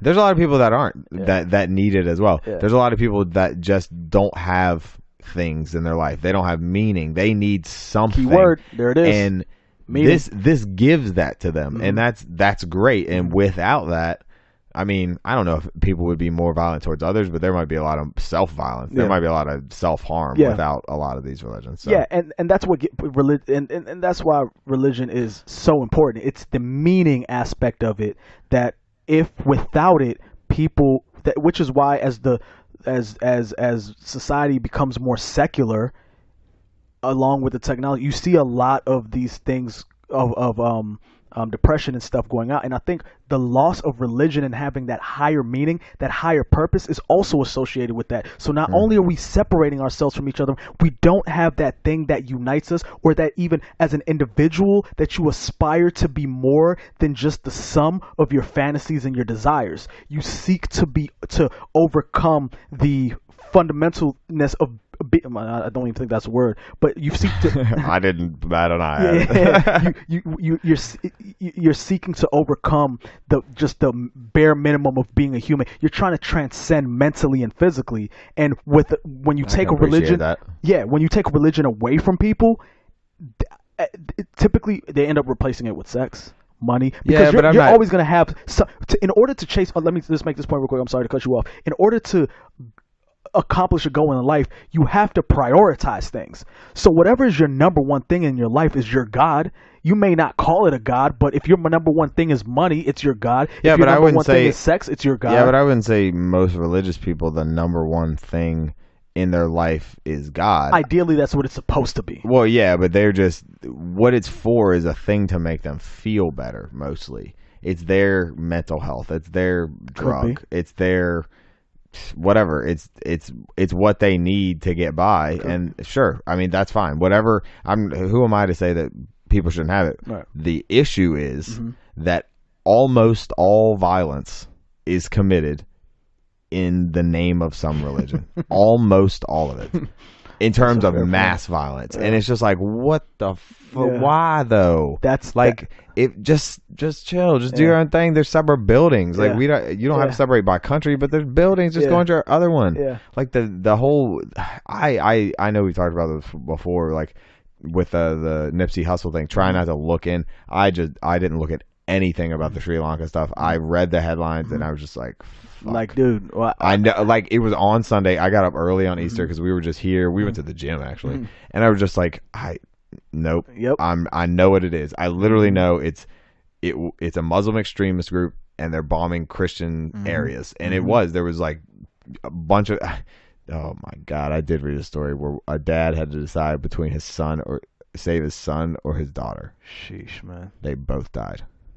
Damn. And I was just like, why did I read it? Yeah. It was the one thing I read. I was like, I'm off this. Damn it. Yeah, dude. But it just, I mean, that's kind of what brought up this when I was, wanted to talk about this on the episode or whatever. It's just like, it's wild that every single time it's something like that. Unless, like I said, it's a white male shooting a fucking automatic weapon at a crowd or something. Just doing some wild shit, dude. Yeah. Which is, and it's funny because at the end of the day, every single, like you said earlier, everybody is heading in the same direction. It's like, I want to be a better person. I want to love my family better. Hopefully, I want to give back to my community. Everybody. Because if you want inner peace. Yeah, because that's what makes us whole as humans. Yeah. Like, you need physical activity. You need some type of struggle. You need food, water, love, affection, like someone to talk to, entertainment. Like, those are all things we all need, and that's what we're trying to get every day. Sleep. That motherfucker. Sure. That elusive bitch. So I guess we're gonna throw Mormon into the second round after all that side talk. But it was good. I liked what we went off on that side tangent. Yeah. So what you want to do next? Go ahead and write that in. All right. So do you want to go down or do you want to go across? I mean, we can go down. I guess. Okay. The whole left side of the bracket. Okay. I mean, it's not gonna be. I don't know if they can even hear what I'm saying. It's not gonna be too hard of a choice here, I don't think, but I'd like to go into what Satanism is quite a bit. Because I read an article on it the other day, and you hadn't heard about anything before that? I mean, I knew about Satanism before, but I didn't understand the rise it was on. There was even a documentary at the Sundance Festival about it that actually became pretty popular, because in Arkansas there's a 10 Commandments statue, and they're trying to pass legislation to allow them to erect a satanic statue next to it. Yeah. It's supposed to be of like the goat horned guy with two children like out by his legs, like while he's reading a book or something. Yeah, people are pissed. I was reading about it. They tried to do that in Boston too, I think. Yeah. It's cool stuff. And as I read deeper, I was like, oh, people worship Satan, and it turns out Satanism is just a mockery of religion in and of itself. It almost is, yeah. But there are some guys who are actually worshiping Satan. But that's not what I was getting from the gist of what I was reading, though. No, and I don't think that's what Satanism was originally either. I think that it kind of got a bad rap for a long time, and that's really why the negative connotation to it. So, all right, let's go with this. Why the fuck did I not put Satanism and Christianity on the same thing? That's a good question. That's a good question. Now Satanism is going against Islam.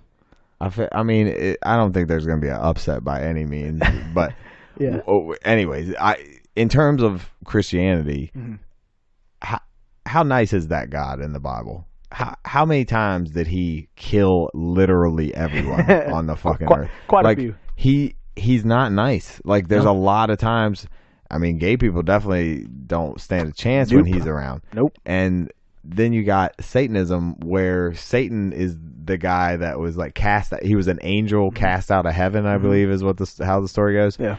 And it's like, well, if God's a dick, and maybe Satan was calling him on his shit, and he just threw him down. He was like, "Nah, you can't come up here no more." And so he's down there, just trying to, like, I don't know, trying to tell people God ain't really all that awesome. And God's like, "Don't listen to this man. Don't listen to him. I'll flood the earth again. I'll flood the whole fucking thing." Yeah, dude. I've always like Christianity. A lot of religions are hostile, but Christianity is pretty hostile. Like, I know a gay girl who's been going to the same church for like 10 years now and hasn't told anybody she's gay yet. Wow. And it's like, dude, that's what type gotta of be rough for her. double life are you living? That's got to be rough, man. That's got to be really rough. So yeah, I wish people had a place like that. Like, why can't you? She's literally. There's the statue right there. Has it been erected? Yeah. What?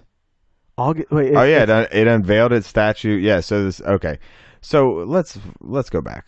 What is Satanism? Yeah, let's go. So, Satanism. Oh, I didn't spell it right, did I? Santaism, which is, I'm sure that's a religion as well. Did I type in Satanism? Santaism, just worshiping. I'm trying to find that Wikipedia. Thick white beards and black boots. Yeah, exactly. All right. So Satanism is a group of ideological and philosophy beliefs. Yeah, I'm gonna say philosophy on Satan. Yeah, philosophical. Contemporary religious practice of Satanism began when the founding Church of Satan in 1966. So that's really not that old. Yeah, that's it's really not that old. Yeah. Although a few historical precedents exist. Prior to the public practice, Satanism existed primarily as an accusation by various Christian groups, which are not the most reliable, towards perceived ideological opponents. They didn't like having competition.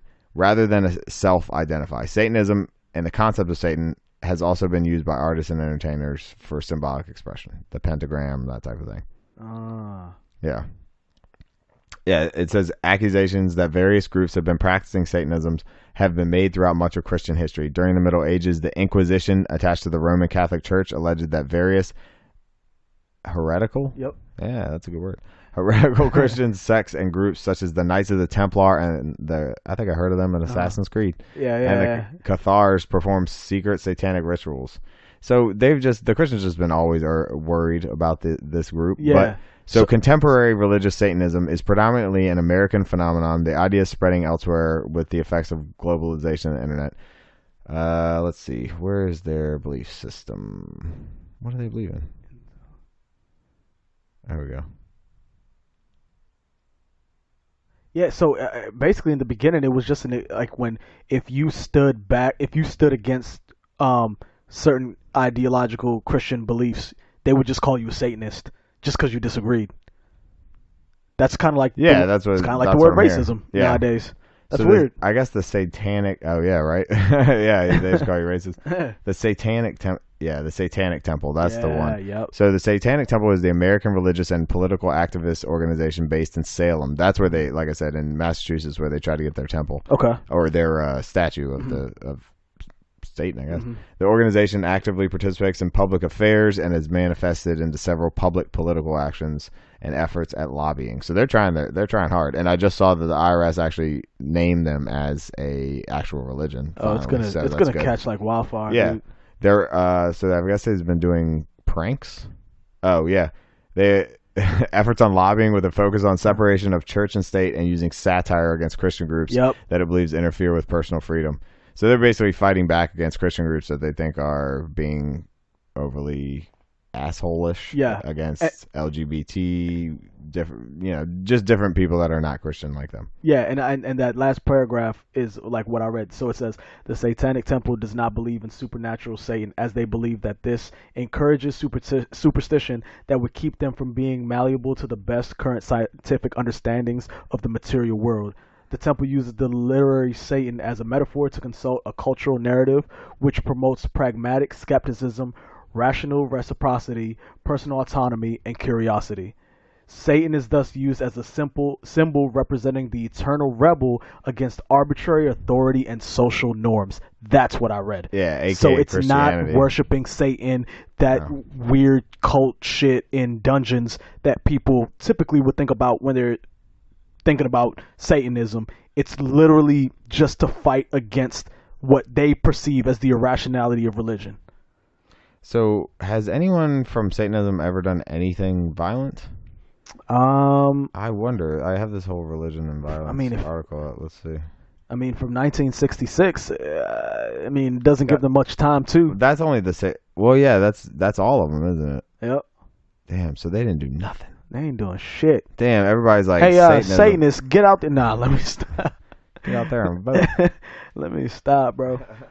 But so yeah, I mean, and I would bet that a lot of people do not know that modern day Satanism in America is that definition rather than the, when you're watching a scary movie and you see those guys in hooded sheets putting a doll or sacrificing a fucking goat in front of the goddamn kitchen.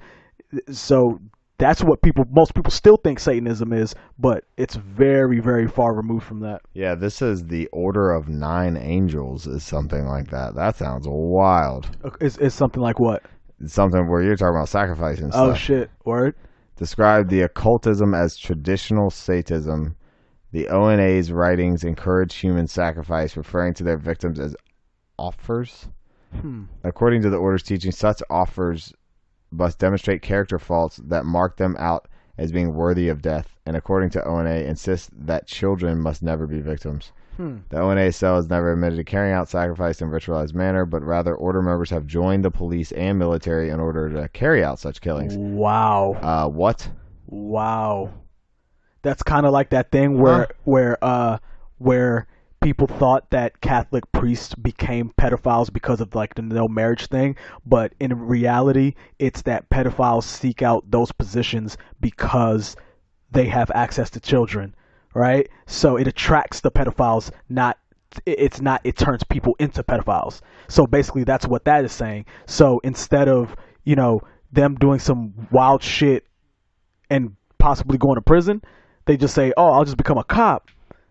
I'll join the military and I'll be able to carry out these killings with no consequences. Basically, yeah, that's what it seems like. It's what it's saying. But yeah, Satanism, just in general, the Satanic Temple, at least. Yeah, I mean, you can't even say that they could even possibly move on because they're the least crazy religion I've ever heard of. It's actually with the craziest name. It's unsettling how non-crazy they underwhelming that like, was. What else are you doing? Somehow, see, y'all doing something. I gotta be doing y'all something. Doing something. They're like, we started in '66, man. We ain't even had time. They're younger than my dad. That's wild, bro. Oh, man. That's they wild. are not that old. They're not that old at all. Okay, so...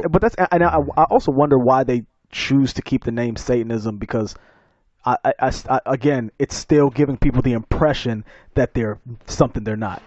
Yeah. You know what I mean? I would think they would change their name. I think they're doing it. I mean, they're being... Oh, you know what? Actually...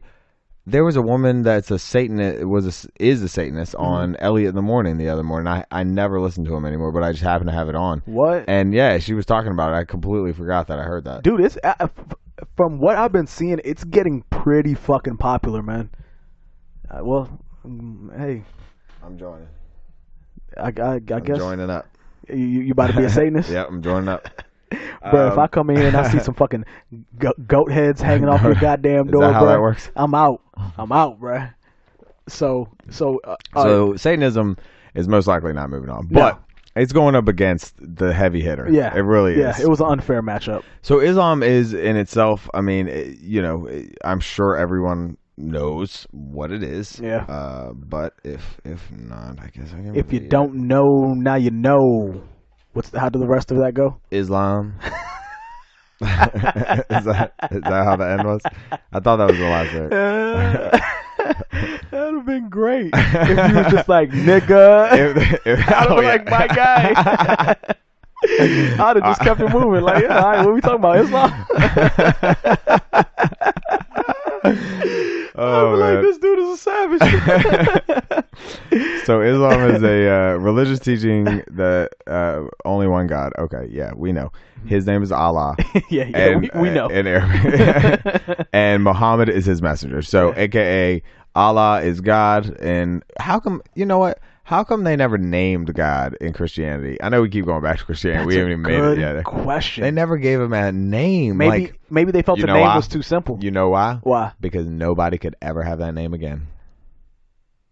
That's a good Think about this. You know anybody named Allah? You've never ever met an Allah, a Yahweh? No, you haven't. But you met a Jesus and a Muhammad. Yeah. You have, because they were just like they're prophets. They might have been something, but maybe not. Yeah. You said you haven't met a Yahweh? Yeah, exactly. Have you? No, you haven't. I know you haven't. You're like, yeah, I did in DC last week. And I'm like, what? Oh, okay, my nigga Yahweh, we call him Yah for short. Yeah. Hey, that's true. Yeah, whatever you would have called God, you would have. But I mean, I feel like that's a simple sacrifice to make. I wonder why they didn't just give him a name and just forbid everybody from using it. Maybe God is just too. They just said, all right, look. Never met a guy named God either. I'm gonna name my kid God. God. Isn't he destined for some great things?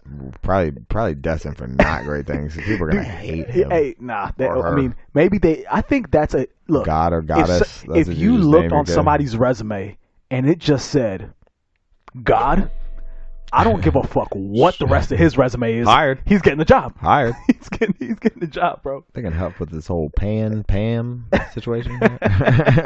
Is that with a D on the end?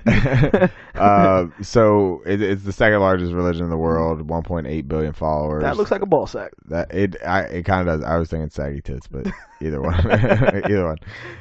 So second largest religion in the world, behind, I don't know. Catholicism? No, fuck no. Wait, so how, I mean, it's got to, if it's Christianity. Wow. Oh. Yeah. Wow, it is Christians number one. I thought Islam was higher. I always thought Islam was number one as well. It's number one by quite a bit. Yeah. How do you calculate this on a calculator? That's a good question, man. So is that's 2010. We haven't got more recent no statistics. Next census is 2020. They only do it. Oh, that's right. Is it every 10 years? I think it's every 10. I thought that it might just be U.S., but. So is this 242 million, or is it 24? Yeah, no, that's billions. Ain't that is 2.42 billion. Yep, Christians in the world. That's a lot. Holy shit! That's a lot of Christians. And Islam is 1.8. Man, where did I get that stat from? That Islam Hindu was the there largest. Was 1.1. Oh, and Hindu's right behind it. Yeah, that's pretty big. And you got the folk religion. What does that define as? A folk religion. So, just in terms of violence, we know we don't necessarily need to get into Islam's violence. We all really know how. Don't we though? I mean, we do, but what I'm saying is, we hear about it on a daily basis. That's true. If you ever read the news, if you have a news website or app that you like and it has international news, yeah, you're gonna see some terrorist attacks. If you have a face, you're gonna. The funny thing is, take Trump would have you believe that you would see terrorist attacks in this country. Yeah. When's the last time that happened? It's been a while. Yes, very long time. It's been a while. Yeah, so it doesn't really happen here, but when it does, obviously it's really bad. You can make the argument that the Saint Bernardina. I think they qualified that one as maybe the nightclub shooting. I think might have been one as well. That one too. Yeah, but they were lone wolf type people. Yeah. And the funny thing is, like, within Islam, you're gonna have groups such as ISIS. What was the other big one? Al Qaeda. Al Qaeda. Yeah. Yep. So you're gonna have groups like that are gonna claim responsibility for a lot of violent acts. Whether they did them or not, right? Because it makes them look good, to recruiting, and they're good as shit at recruiting people. It's you. If you don't have anything, you're poor. What's better? They're gonna feed you, clothe you. You have a place to sleep. You have camaraderie. You have everything. You have everything. We're telling you that we're saying that religion provides you. Yeah. Hey. On Netflix, there's this documentary called My Son the Jihadi, and it interviewed the families of young men and women who got indoctrinated in the U.S. by Al-Walazi.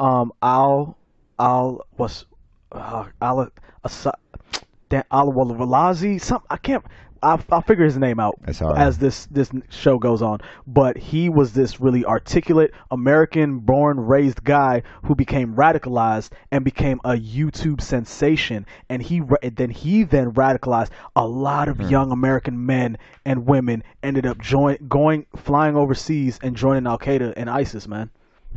Just look. I mean, it is crazy that people from all these different countries go and join. Not even they're not even from the Middle East. You see random white, black, Asian, like just people of all nationalities joining. Teenage girls from Texas. Oh yeah, they got caught. Oh like, god, bro, such what? Idiots. And that's the thing. You as a parent, you're like, oh, my kid is just upstairs on the internet, just watching fucking porn and playing video games. But some dude can be literally brainwashing your kid and you have no idea, and then they say, oh, I'm going to Cancun with my friends, and the next thing you know, you got some U.S. Marines showing up your door talking about, yeah, here's a flag. I don't know if they're not soldiers so they don't get a flag, but hey, your child was killed fighting for ISIS.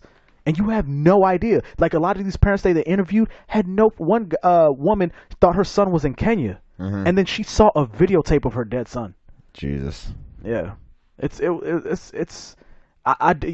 back to your point, their propaganda and the way they recruit is second to none, man. If you can get people living in the type of conditions we live in, as comfortable and as plush a life as we live, if you can get someone to abandon all of that to go fight in the middle of nowhere with no running water, electricity, air conditioning, none of that, you whatever words you're spitting got to be on point, man.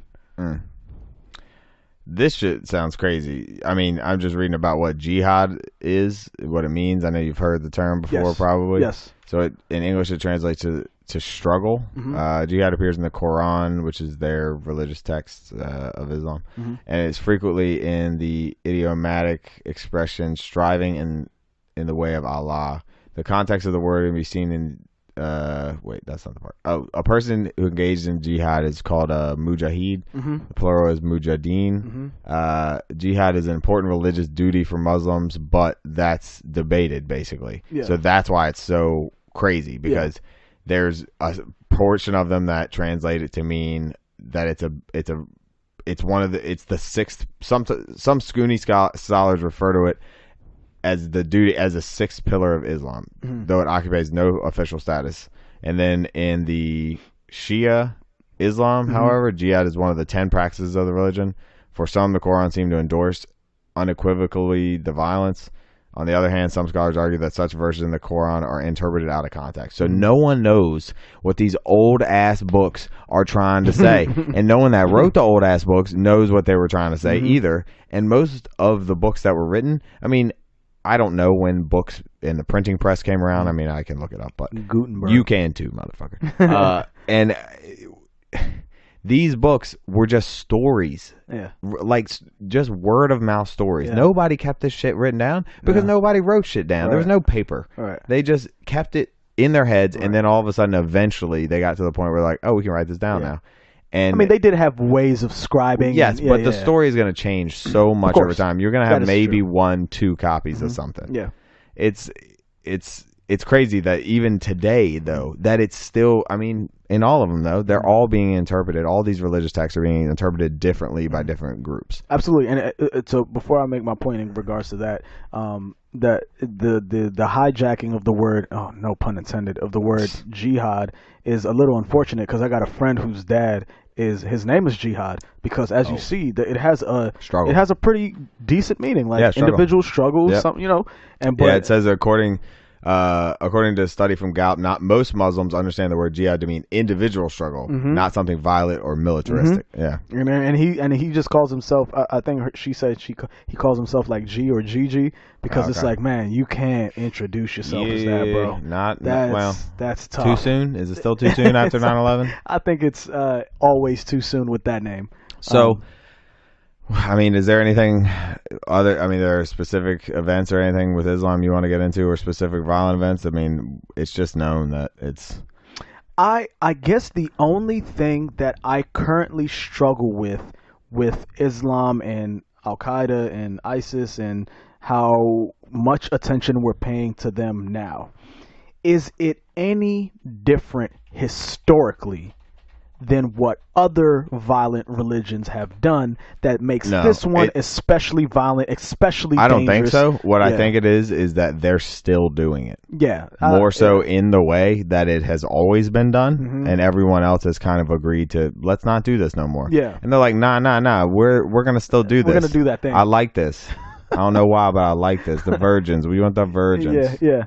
And I guess that's something that's confused me, because I'm like, okay, well, yeah, Christianity used to be violent and still is in some places, but for the most part, no longer is. So, is Islam something that, given enough time, is going to die out and become less extremist on the fringes, or is it something that is going to persist? I mean, I just don't know.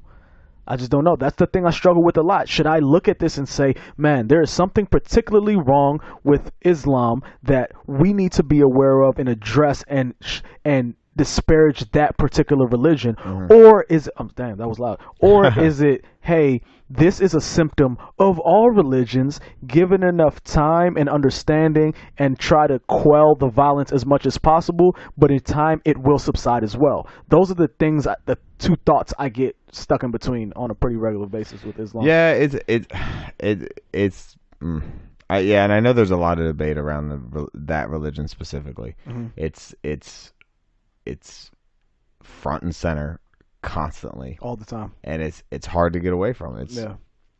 There's not, I don't know, in terms of this bracket, there wasn't much I really had to say about it, because it's on everyone's mind all the time. Yeah, that's a fair point. I don't think a lot of people confused about it in the same way you are, I am. Yeah, it's just it's not that I'm confused, not like I hold that religion against, them, anyone being a Muslim or practicing Islam, but it's discouraging that one group of people tends to create most of the religious violence currently. Now, our next bracket challenge, the number one seed, or our next side of the bracket, the number one seed, the big dog, son of a bitch. Oh, still recording. Good to go. But Christianity over here, they got those old murder numbers to got those historic murder numbers, putting up those Jordan numbers. But yeah, Christianity is Catholicism falls into Christianity, correct? Oh yes. Okay. Oh yes, that's gonna be. I don't want to go on my tangent again about Catholic priests. I think you should. That needs to happen. Okay. Yeah. So while my co-host is stepping away, Catholicism really bugs me, because we basically have an organization that has a proven pedophile ring within its ranks. Pedophiles are caught. They're just moved to luxury churches in another country where they live like kings. The allegations are completely swept under the rug and ignored. The Vatican has records upon records of substantiated evidence of these priests committing these atrocities against children. And for some reason, with all of this knowledge, we somehow manage to not have this on the forefront of our minds every day. Like, I don't understand how, as a Catholic parent, how you can with a clean conscience send your kid to any type of intimate setting with a priest. Oh my God, I just don't even understand how that would be a thought that possesses you, given what we know. It's and we sit here and we rail against Islam and how they. And I'm not justifying what they do, because obviously what they do is absolutely terrible. I don't believe in committing violence against anybody for any reason. Unless you got to protect your life, then, you got to do what you got to do. But, violence against innocent people, I'm not a believer in. And I condemn the Islamic extremists for the actions that they take.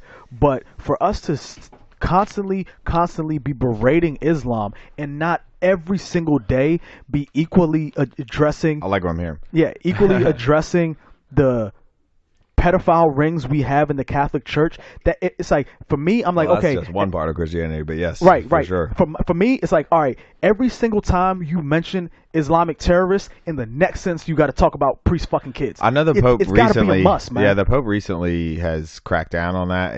This new Pope has been very open about being more of a hard ass on it, not as hard ass as a Pope can be. Yeah. But it's discouraging because it's been going on for so long, and it's not a hidden secret. It's a hidden secret. That's an oxymoron, but it's just there, and people don't give a shit. I don't know why. How is it still a religion? How is it still? I can't understand. The fucking Vatican is its own country. Yeah. What the? What? You know the Federal Reserve isn't federal too, right? Just saying, it's not a part of the government. Just had to throw that out there. But it's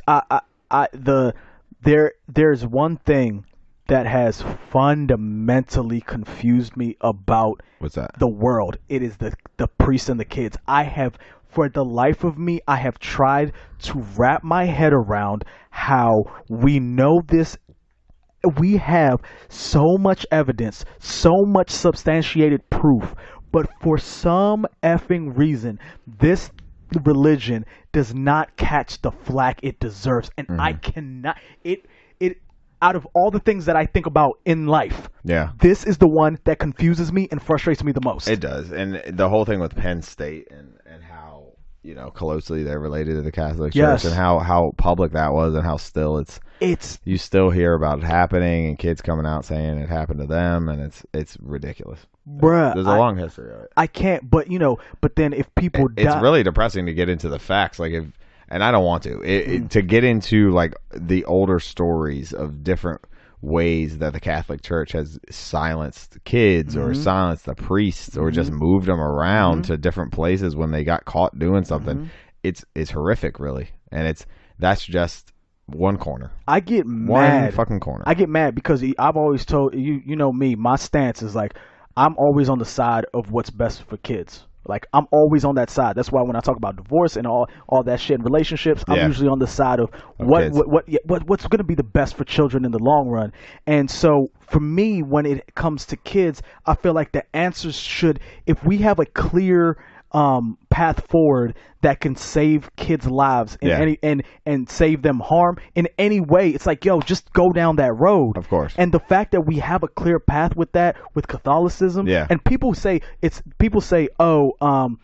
let the priest get married, let more women in. I don't think that's it, because I think they're attracting the pedophiles. It's not that they're turning into them. Because of what the job requirements are. Really. Right. Yeah. And the fact that they know, hey, look, Johnny's a pedophile. He just got caught. They just moved him to South America, and he's living like a king. But you got to also think that that has something to do with it. I mean, the fact that a lot of these priests, and I don't know if it's just Catholic priests or if it's other offshoots of Christianity or even other religions, that you're not allowed to take a wife or marry. Well, what I heard, the reason the Catholic Church does that, the real reason, is because all of the priest's property goes to the church when they die. That wouldn't surprise me, man. Exactly. Yeah. It's hard. It's a kind of a hard fact to get over. You're like, oh, it's about money? Yeah. Okay. But here's the thing why I don't think it's the marriage. Because if me and you, for whatever reason, had to have sex taken away from us for the rest of our lives, we ain't gonna resort to sleeping with kids, man. No. Right? It's not even a logical conclusion when people make that. I get what you're saying. Right? Yeah, when people it just seems like it's too convenient that it keeps happening. Yes. They're sleeping with kids. Just give them a wife. What? Think about this. Are a lot of these priests growing up in the Catholic Church and having this done to them, and then the cycle keeps going. It keeps going. You get abused, and then you abuse. I would not be surprised. Just I've never even thought about it that way. I have not either. I would assume they stay within it, and the secrets stay within because you're still within it. You know. And then, in order to get rid of that some of that shame and that trauma that you went through, you end up then imposing it on another young child and have them repeat I never thought about it that way. I never thought. I mean, that's a fair point, and that could be very well be it. So the system itself needs to be. The whole thing just needs to fucking go, man. I'm not a fan of it. I'm never gonna. Yeah, that's one I'm never gonna come around to. Well, I have some information here. Obviously, we all know Christianity, monotheistic religion. We got God, we got Jesus. Jesus was God's son. God don't have a name because, as we said, then people could name their kid after him, and that would be fucked up, I guess. So Christianity has seen countless Reformation movements, which spawned innumerable sects and offshoots. Far too many forms of the practice exist to be named in one place. But it says the three largest branches of it are Roman Catholicism, which we've talked about, kind of, Eastern Orthodoxy, and then Protestantism. I've never heard of the Orthodoxy. Well, actually, I've heard of Orthodox Jews, but I've heard of the Greek Orthodox. Okay. Yeah, I've never heard of that. So it's probably the difference between the Roman and the Greek Christian church. Yeah, that makes sense. That's what I'm thinking. Yep. And then you have Protestantism, which I'm actually not really sure about that either. But it does say at the bottom here, the impact on the shape of the world, history, and present-day world culture is incalculable. So that would go along with what you were saying about America and Christian values. Yeah, what's Louis C.K.'s? And I'm so mad that they took it off of Netflix. 2017. Did they? Yeah. What did remember, he say? He's like, I can prove to you Christianity won. What's today's date? Right? Because he's saying it's like 2017. That's since when? Since, was it... BC. Yeah. So anything. No, AD. Yeah. So it's like we didn't start. We just only started keeping time once this guy arrived, right? So we basically said before that, nothing existed, and then that was year one when Jesus Christ came to be. And it's Christianity clearly won the battle. In China, they're saying it's 2019. In Afghanistan, they're saying it's 2019. AD is the term Anno Domini. And that is after I don't, what the fuck does Anno Domini mean? The term Anno Domini is medieval Latin and means in the year of the Lord. So I guess that's the year he died is AD, right? I think so. Before Christ. So we're 2019 AD, right? In the year of our Lord Jesus Christ. Interesting. Yeah, I knew I was just looking it back up just to see what AD and BC meant. But yeah, so in terms of offshoots, there's a shit ton of them. We all know.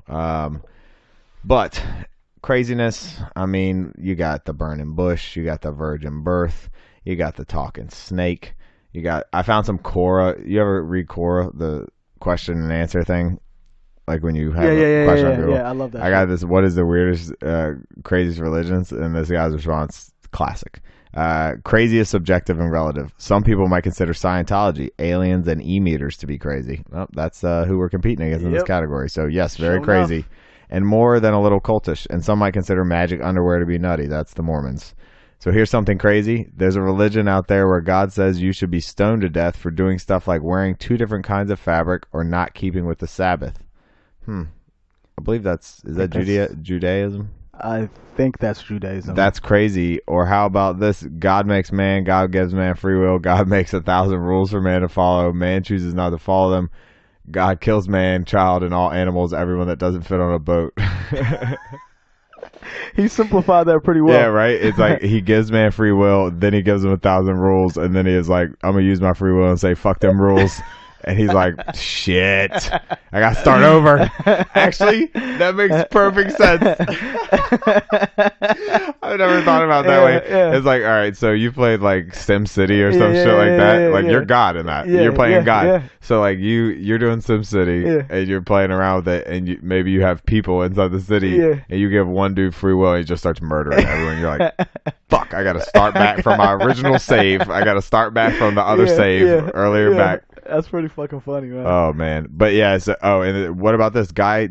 Guy chases a sheep up a mountain where a fiery plant talks to him. Yeah, the burning bush with Moses, the parting of the sea. Like, there's a lot of things that can't be explained, but at the same time, these are people that don't have explanations for things they're seeing. That probably these stories get outlandish as they're passed down. So the book is any of these books that they read or that you read in regards to religions, especially the Bible, you have to be taken with a grain of salt. You know, it just has to be. Yeah, and let's not also forget the scientific literature that's coming out about the stoned ape theory, about how yeah. prior to these last few generations, that psychedelics and ayahuasca and DMT and things of that nature were used a lot to get us to this point in our existence. So a lot of these books may have been the birth of some of these experiences. Like maybe rituals by a bunch of shaman, and then coming and during these rituals, writing down these stories and their experiences and passing them down and down and down. Well, and especially down. if you've done psychedelics, know some of the experiences can be quite like you're seeing another being or another realm or something that you're not. You feel close to God. Well, yeah, if that's what you're describing it as, yeah. Yeah. So and so it's like we also got to keep that in mind, that it may be crazy in the context that we're viewing it through this realm, this set on this side, right? Where if you're on that other side of a DMT trip, that all of that would make sense to you. Yeah, yeah. I mean, it's a cool theory to think about. I need to get some books on it. I know I've heard some stuff on Rogan about it. Yeah. You know who Ben Shapiro is? Of course. Conservative guy. Yeah. Very. For some reason I thought he was Christian, but he's Jewish. Mm-hmm. And when I was listening to the Rogan podcast, I just listened to that one recently, and he was talking about how obviously in the Jewish faith, they don't really put a lot of I don't know, confidence in Jesus, that he was like all that. He was just a normal dude to them. Yeah. So it's funny to hear how they talked about it. It was just like, he was probably just a dude. People liked him like a lot, and then they just talked him up. Like they were just like, man, this dude, he was the best. Like he was really cool. I liked this guy a lot. Yeah. And then that's how he became, such a popular figure. I just thought it was funny. I wouldn't be surprised, man. So just in terms of Christianity and violence, there's been, it's hard to say with a lot of the shootings that happen, but I think there's been a lot of different violent acts that have been perpetrated recently. Not in the recently, name of Christianity? Yeah, not recently, but within like recent times, the 1900s. Okay, where I see what you're saying. It's not necessarily called out like it would be in another way, but the people that are doing the killing are of Christian faith. Okay. So would it count if you send a bunch of people into war that are all Christian? No, I wouldn't. I'm not saying that, but I'm saying that they're doing it in the name of something Christian that values comes from their Christian faith. Yes. Yeah. Okay. But it's still, obviously, if you're taking someone's life, it's wrong. Period. Not hopefully there's you have a good reason if you're doing it. Yeah. There's not a lot of good reasons, but okay. So I read this earlier. Actually, I wanted to bring it up, but so. Christianity, just in terms of violence. So before the 11th century, Christians had not developed a doctrine of holy war, whereby fighting itself might be considered a penitential, penitential and spiritually meritorious act. So basically, it was bad to fight. Yeah. So they were peaceful people. The church taught pacifism of Jesus, all that type of stuff. In the 4th century, St. Augustine was like, I'm fuck all that. We ain't doing that. That's not what Christianity is about. Yeah. He said he developed a just war concept instead of a no war. He was like just war, whereby limited uses of war would be considered acceptable in order to preserve the peace and retain orthodoxy if it was waged for defensive purposes, ordered by authority, had honorable intentions, and produced minimal harm. However, the criteria used was already developed by Roman thinkers in the past, and Augustine's perspective was not based on the New Testament. His concept was widely accepted. However, warfare was not regarded as virtuous in any way.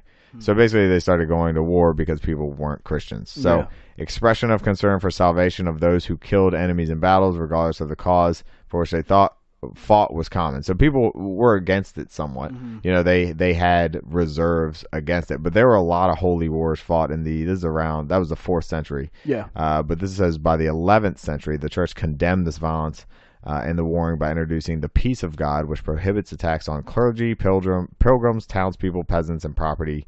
So basically everyone that's not a soldier.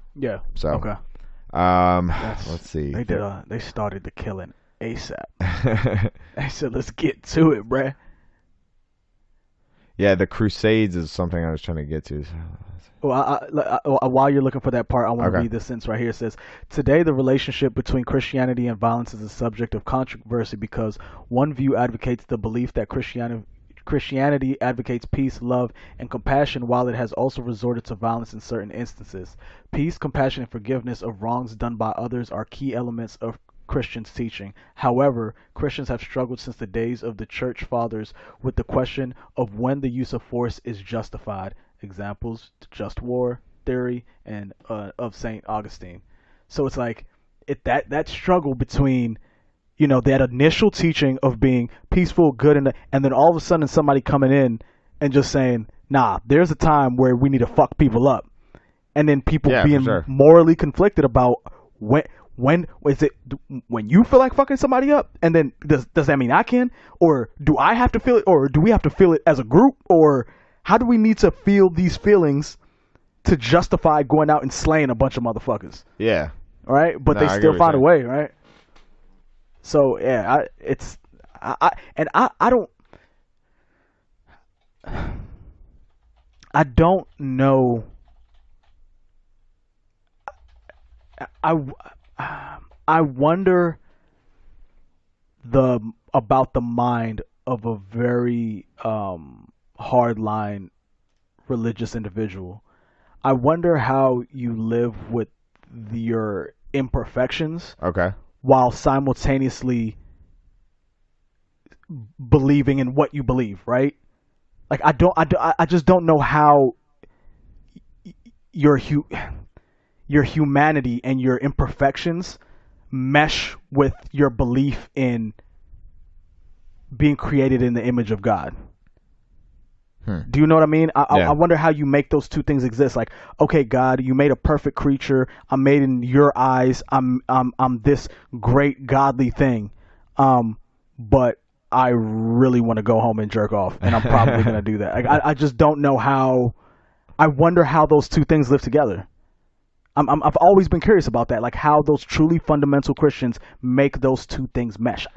I'm so curious. Yeah, it's hard to say, but there's examples in the Bible and throughout the history of Christianity that kind of give way to, you know, violence is kind of okay at times. Like, I mean, shit, as we said, there's multiple examples of God being violent in the Bible towards people that disobey him or what have you, and you could see that as, oh, well, if you do what he says, then everything will be fine. You know, that's the fucking argument people use for the cops a lot of the time. But it's like there's certain situations where that doesn't work. Yeah. But with God, it's like, oh, okay, that's not. You're telling me Invisible Man in the sky, all 1,000 rules, I gotta follow them all, or I'm dead. Is that how that works? I don't. That's a lot. You're gonna die. Yeah. So, the Spanish Inquisition. Let's see. The Catholic Church was trying to combat heresy. So the Catholics again. Okay, so the Spanish Inquisition is often cited as a popular literature in history as an example of Catholic intolerance and repression. The total number of people who were processed by the Inquisition throughout its history are approximately 150,000. What does that mean? So they converted that many people? I'm struggling with the... And only 3,000 of them were put to death. It's likely that the actual death toll is higher, keeping in mind data provided was probably by a Christian church. It's likely between 3,000 and 5,000 people were executed. Yeah, but it's also like these records are so hard to say. They're saying there was, you know, you don't know what the violence was actually, who it was contributed, who it was against, and who it was committed by, right? Just because the records are so, you know, hard to. And I've always wondered, you know, what determines whether you will try to convert somebody and why, and what will cause you to kill them, right? So say you come to a town and you say, we're gonna what is the criteria for going into a town and saying, okay, what are you guys? Oh, you're Jews, or we're going to murder you. Or going into that town and saying, oh, you're Jews, we're going to turn you into Christians. I wonder what the reasoning behind which route they decide to take is. Because why not just kill them all, or why not just convert them all? It just all goes back for me to I can't understand why anyone cares what the other person, like how I think I said it, way back, but if it doesn't affect you, why do you care? That's like if it's not, but these people think it does affect them. I guess in a very spiritual and non-real way, it affects them. Yeah, because I mean, if you think, especially like if you care about somebody in your family, right, and you're deeply religious, and you think that they're living a life of sin that's going to send them to hell, and that it may have an impact on you, that could be enough for you to do some crazy shit such as kill them, because you fundamentally believe that they're one already going to go to hell, and them dragging themselves to hell may have an impact on you. So see ya. Yeah. That's so Christianity, number one seed for a reason. Yeah, obviously. Go on Christianity, fucking hell. I know it's hard though. Like I knew with the one seeds, it's like everyone knows about them. I want to talk about them somewhat, but at the same time, we want to show some of these other ones as well, I guess. Yeah, I don't know, it's hard. And I want to for the last thing I'll say about Christianity is I've said it many times that I'm on my journey to becoming a Christian again, but I can still separate my journey and trying to figure out my relationship with that, and still having a conversation about the messed up parts about it and the harms it's done to the world. And I wish we could get to a point where I don't want everyone to be like me, obviously that's not what I'm advocating for, but I wish there was a way to have more open conversation with people who are fundamentalist believers. Yeah, well, religion is not something. I mean, it's just like politics. People don't like to talk about it. That's why we do this, right? We're talking about it openly, and it's easy. Then nobody in public talks about this shit by any means. I would hope I want more of it. Yeah, I don't understand why it's such a big deal. Like if we all think about it constantly, like politics, religion, and all sex. Wild shit, and nobody wants to talk about it. Nope. It's so weird. It's because I know that 90% of what you're going to say to me is going to have, in the backdrop somewhere, your relationship with religion is going to have some effect on it. Yeah. So why can't we talk about that thing that's behind the curtains? Yeah. When we both know it's there. Yeah.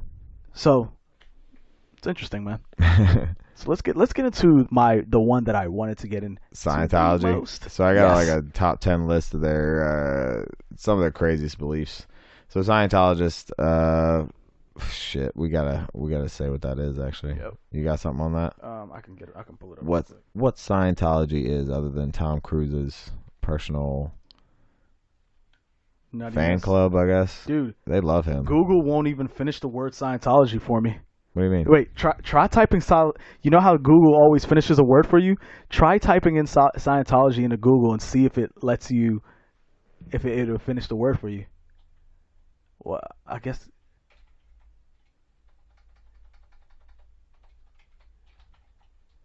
I mean, it does. It does. It's I've already searched it before. Yeah, it's because you're. Oh, it's because my internet's down. Oh. That'll do it. Oh no, my internet's not down. Yeah, it looks like we're good. Yeah, so Scientology is a religion, and Tom Cruise is in it. And they believe in some science shit. They believe in some science shit? Yeah. This is some science shit. Dude, why is this shit just not working? Alright. I guess I can't search shit. No worries. So Scientology. Body of religious beliefs practices launched in 1952 by an American author. L. Ron Hubbard. Yeah, he was a science fiction author. And Hubbard initially developed a program of ideas called Dianetics, which was distributed through the Dianetics Foundation, and this somehow became Scientology. There's actually a really good documentary on HBO called Going Clear. It is so good. Watch it. You will be blown away by how crazy they are. It's so good. Yeah, so the foundation that he's discovered, L. Ron Hubbard, soon entered bankruptcy. And then I believe that's why he decided to start a church. Yeah, he was a failed author. He was a very, very, very shitty writer. And he gets the bright idea of, okay, I'm terrible at books, but what if I take this... I'm terrible at writing books. What if I take this shitty idea? He made a joke amongst him and his other author friends. He said, I can just turn this into a religion, and then all of a sudden everybody will buy it as a joke. Yep, and it happened. And it fucking happened. And then some of their beliefs just based on, let's see, a science fiction writer. They believe that human beings evolved from clams.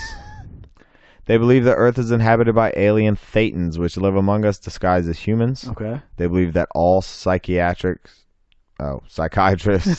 are evil, scheming, diabolical monsters who are part of a global conspiracy of drug control and murder. I guarantee L. Rod Hubbard had a psychiatrist. Yes, that he hated. Yeah, right? They believe that evil alien ruler Xenu killed millions of aliens, thetans, from around the universe by kidnapping them, bringing them to Earth in golden DC-8 space planes, and blowing them up inside volcanoes with hydrogen bombs. That's a lot to process right there. I don't even know what y'all talking about. I don't even know where to start, dude. They believe the souls of these aliens, thetans, were captured, brainwashed, and released. They then attached themselves to our ancestors, who passed them all the way down to us and caused many of our mental and physical ills to this day. So they are talking about DNA and biological diseases that you might get from your family. Yeah. And they're calling these body thetans. Auditing is said to clear us of body thetans as well as the mental implants they supposedly impose on our minds. For what I got from the documentary, auditing is where you just tell them all your fucking secrets, and then they hold them against you and blackmail you. Yep. And say they're going to tell them. So savage. That's why I know John Travolta is gay. You heard it here first. John Travolta is gay, and they are holding his secret. I don't even know why they got to say that's a secret. I know. It's probably not. Come on, John. We know. All right. They believe that any critics or enemies may be deprived of their property or injured by any means by any Scientologist. Wow. Yeah. So there's a rehabilitation force for any Scientologist that breaks the rules, which includes a regimen of harsh physical punishment, forced self-confessions, social isolation, hard labor, and intensive ideological indoctrination. Sheesh, man. Yes. Whoa. Lisa McPherson, a Scientologist, was involved in a car accident and became mentally unstable. She was kidnapped from the hospital by agents of Scientology, held against her will, refused public or proper psychiatric treatment, and allowed to starve to death. Jeez, man. A CBS 48-hour special on Jeremy Perkins, the mentally disturbed son of Scientologist parents who, because of the Scientology doctrine of opposing psychiatry, refused to put him on the antipsychotic drugs that would have stabilized him and prevented him from killing his own mother. All right. Yeah, that got dark. Yeah, it did. And it's wild because it's like you think about this versus Christianity, or if we had put it against Islam on the other side. Yeah. Like there's no end to Scientology. This shit. It's just what's crazier. Yeah. What's crazier? The beliefs that they have in a alien god. Yeah. Or the belief that a woman had a baby without ever having sex. Yeah. Or that Joseph didn't know Mary was cheating. And also, like, I mean, the burning bush, like the resurrection, like all this. I mean, the talking snake. I mean, fucking Adam and Eve. How you gonna get? How we all come from two people, and also, why can't she eat the apple? How come she can't have the fruit of knowledge? Yeah. Why would he not want? It was the tree of knowledge. Why wouldn't he want the humans to eat from the tree of knowledge? It's such a good question. I don't understand. It's such a good question. He's like, nah, because I only get that. My name is God. I have no name. I believe there are deeper archetypes to the story. And again, this is why I'm getting back into religion, because I think these are stories that have such deep meaning to them that you have to peel back from that initial layer. And it frustrates me when people just see it as, he talked to a burning bush. Like, that's probably not what happened, but that's not the purpose of that story. There's a much deeper meaning to that story than what's put in front of you, and you have to break it down in order to understand that. But people just to get that surface level when they say, "Oh, got it." Ah, man, there's levels to this shit, man. Yeah. It's all. I mean, some people take these books literally. Yeah. Some people are metaphorically following them. It all depends on the interpretation, and that's really the problem. It's all these different sects interpret it in their own way, and then if you don't agree with that sect, you make your own sect, and then if you don't agree with that, you get a cult, because that's even a smaller sect. Yeah. So. I think the people should read religious texts like you read a children's book.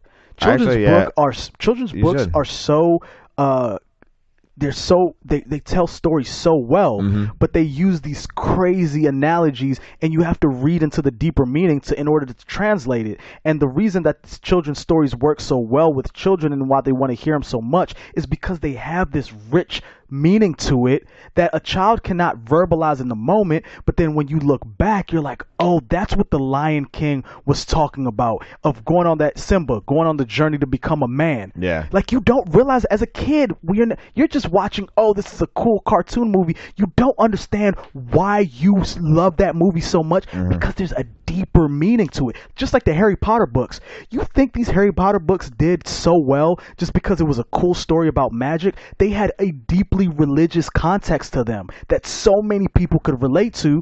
That's why they did so well. Interesting. I didn't know that. Yeah. Oh man, Harry Potter books were so religious, and that's why people read them and got this feeling of just like profoundness. And I think that's how all books should be read. Look for the deeper meaning that's trying to be conveyed, instead of just saying that some wizards were flying around on a fucking broom. Yeah, hey, it's what you're looking for. I mean, you see what you want to see, right? Yeah, sure. You get out of it what you want. Well, more so they say you get out what you put in. But that's what I thought you was about to go. No. I didn't write the book, so I don't know. I guess What? Christianity's got to move on. Oh right? yeah, I mean, it's. I said oh yeah a little too quickly. You want to just throw Catholicism forward for Christianity? Yeah. Instead of all of Christianity, we'll just throw Catholicism. Let's throw Catholicism. Okay. Because I'm just the only reason I'm hesitant is because Scientology is so fucking nuts. It is wild. It's so nuts, man. I'll let you call it, bro. Scientology, it is. The 4-1. Yes, it's the first upset of the fucking game, bro. And it's funny because, like, if I had put Satanism over there with Christianity, it wouldn't have happened. Yeah. And I don't think Scientology would have overcome Islam. Nah, so Scientology's nuts, dude. I love it. So Judaism, you're down over there, yes, right? I can try. No, you're good. You're good. All right. Judaism, one of the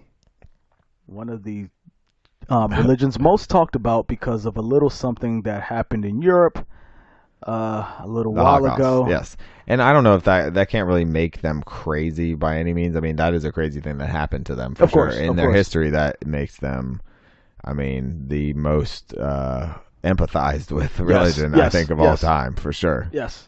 Yeah. So they don't. I don't necessarily understand the Jewish religion. Nor do I. Nor do I. I'm not gonna lie. I'm in the black community. Not too many Jewish people just hanging out. You know, the children of Israel. Judaism is considered by religious Jews to be the expression of the covenant that God established with the children of Israel. It encompasses a wide body of text, practices, and positions and forms of organization. The Torah is their sacred text. Yeah. Yeah. And here's an interesting tidbit: with between 14.5 and 17.4 million adherents worldwide, Judaism is the 10th largest religion in the world. I thought it was higher up than that. I did as well, but then 15 to 17 million, I mean, that's not a lot at all. They're a super minority. Yes, that's a very small number of people. You know what I also don't get? Mm-hmm. How smart they are? No, but is Jewish a religion or is it a race? If you're a Jew, is that a race of people? Is that a race of human? Because I've heard Jewish people referred to in a way that it almost seems like it's more than a religion. So I know you know what I'm saying? Jewish religion.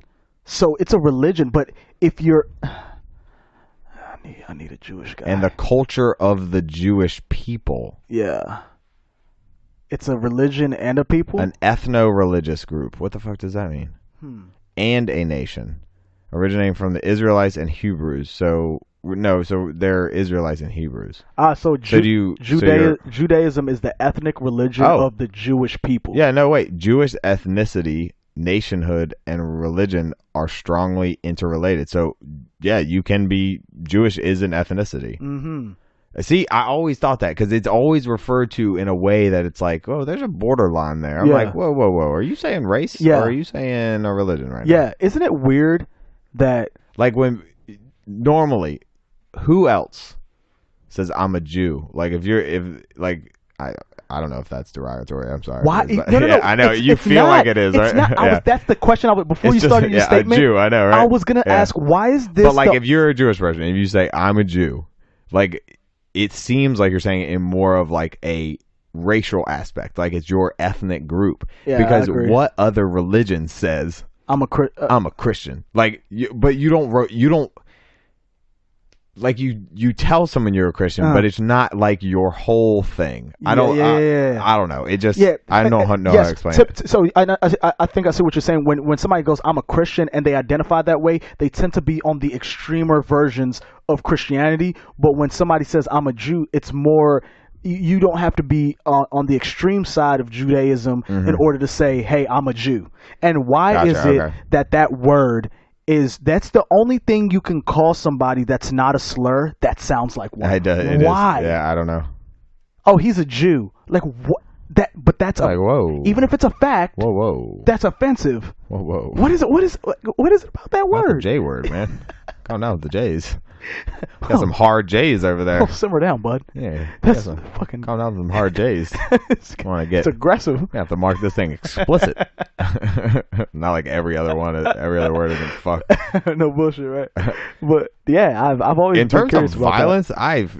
I mean, I don't know anything violent about them, but I just know they own a lot of shit. I'm just saying. Statistically speaking, Jewish people are the smartest people in the world. You know that, right? In what? Hasidic, the most Hasidic Jews geniuses? Hasidic Jews have the highest IQ in the world. All of them? On average, Hasidic Jews are the smartest people. On average, but is it on average based on the amount of people you have? Just as a people, they're very intelligent. Yeah, but what if there's 4 of them and they have 2 geniuses, and there's like 1 million of another group? Like in terms of, if we knock down the numbers a little bit. Well, I mean, relatively speaking, but even still, I mean, there was like 17 million of them. They have a lot of geniuses. very. I mean, that's why they own a lot of companies. A lot of they're everywhere. Passed down generation to generation. People get old, man. Yeah, that's true. I don't know. I haven't. I'm looking through this. I didn't see anything when I was researching earlier either. There's not. I mean, I know that. Is it Christians think the Jewish people killed Jesus? Is it? I feel like I've heard that. But yeah, no, actually it does this right here. On the basis of these passages, they write that in numerous Old Testament texts, the power and glory of Israel's God is described in the language of violence.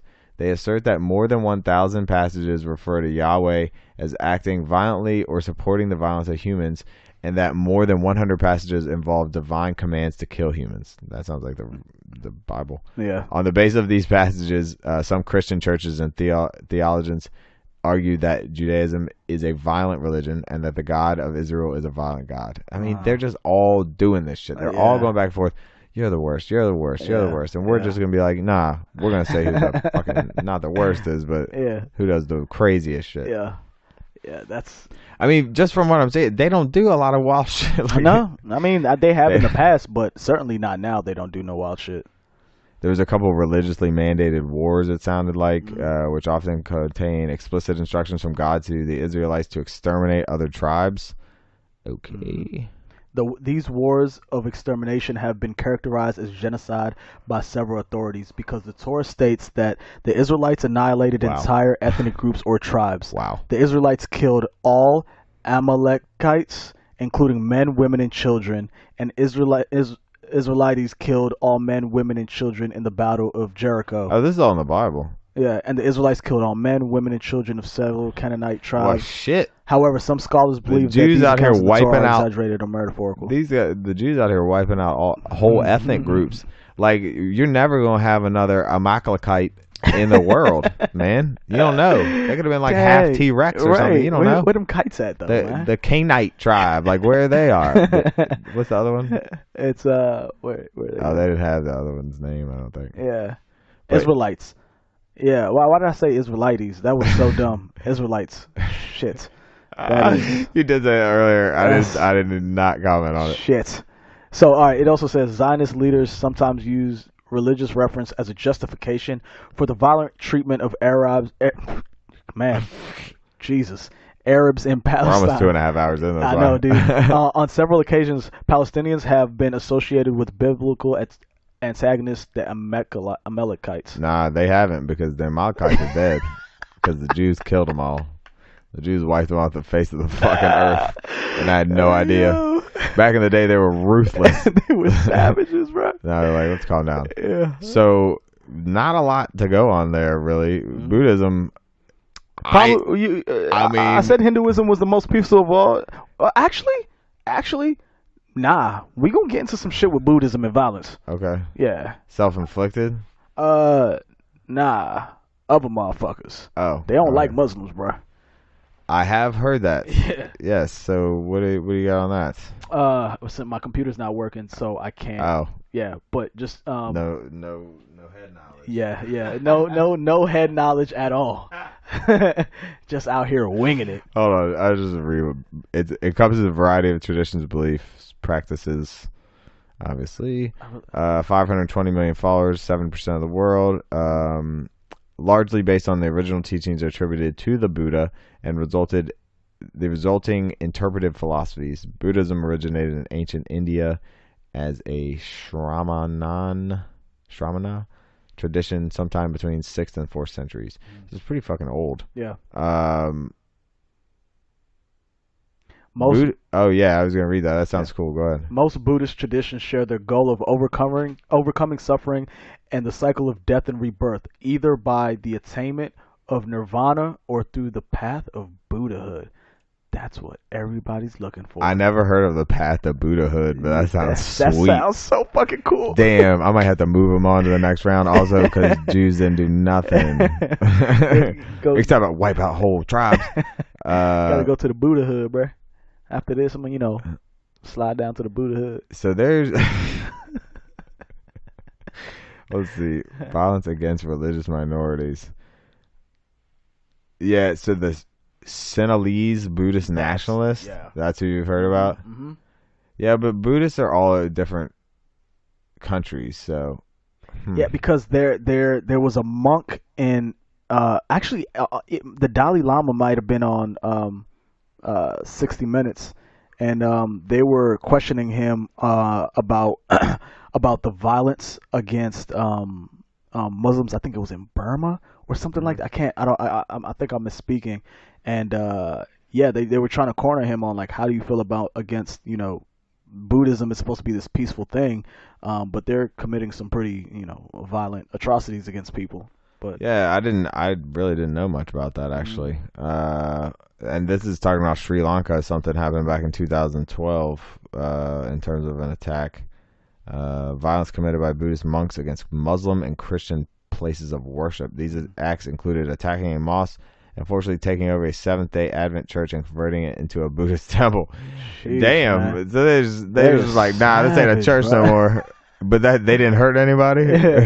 Dude, and look at that sentence before that. It says, the Pew Research Center has listed Sri Lanka among the countries with very high religious hostiles in 2012 due to the violence committed by Buddhist monks against Muslim and Christian places of worship. Oh. That's 2012. Same place. And now there's Muslim attacks on Christian places. Mm-hmm. Well, shit, it seems like there's double attacks on the Christian Christian places of worship.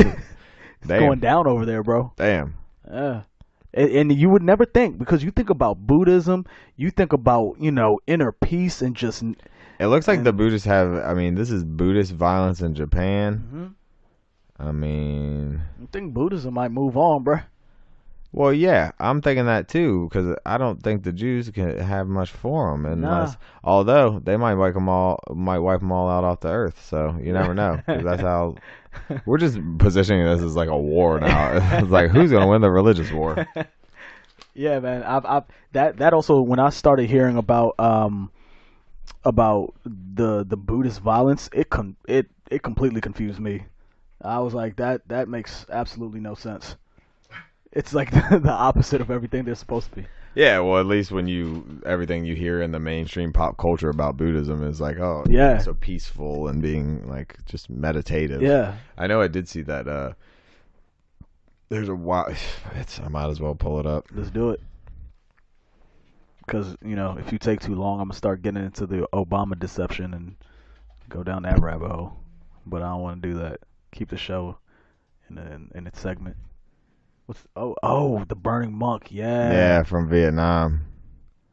Shit is wild looking. That's crazy, bro. Yeah, so there's I don't know if the listeners have seen it, but there was Quang Duc, I guess is how you say his name, during his self-immolation, 1963.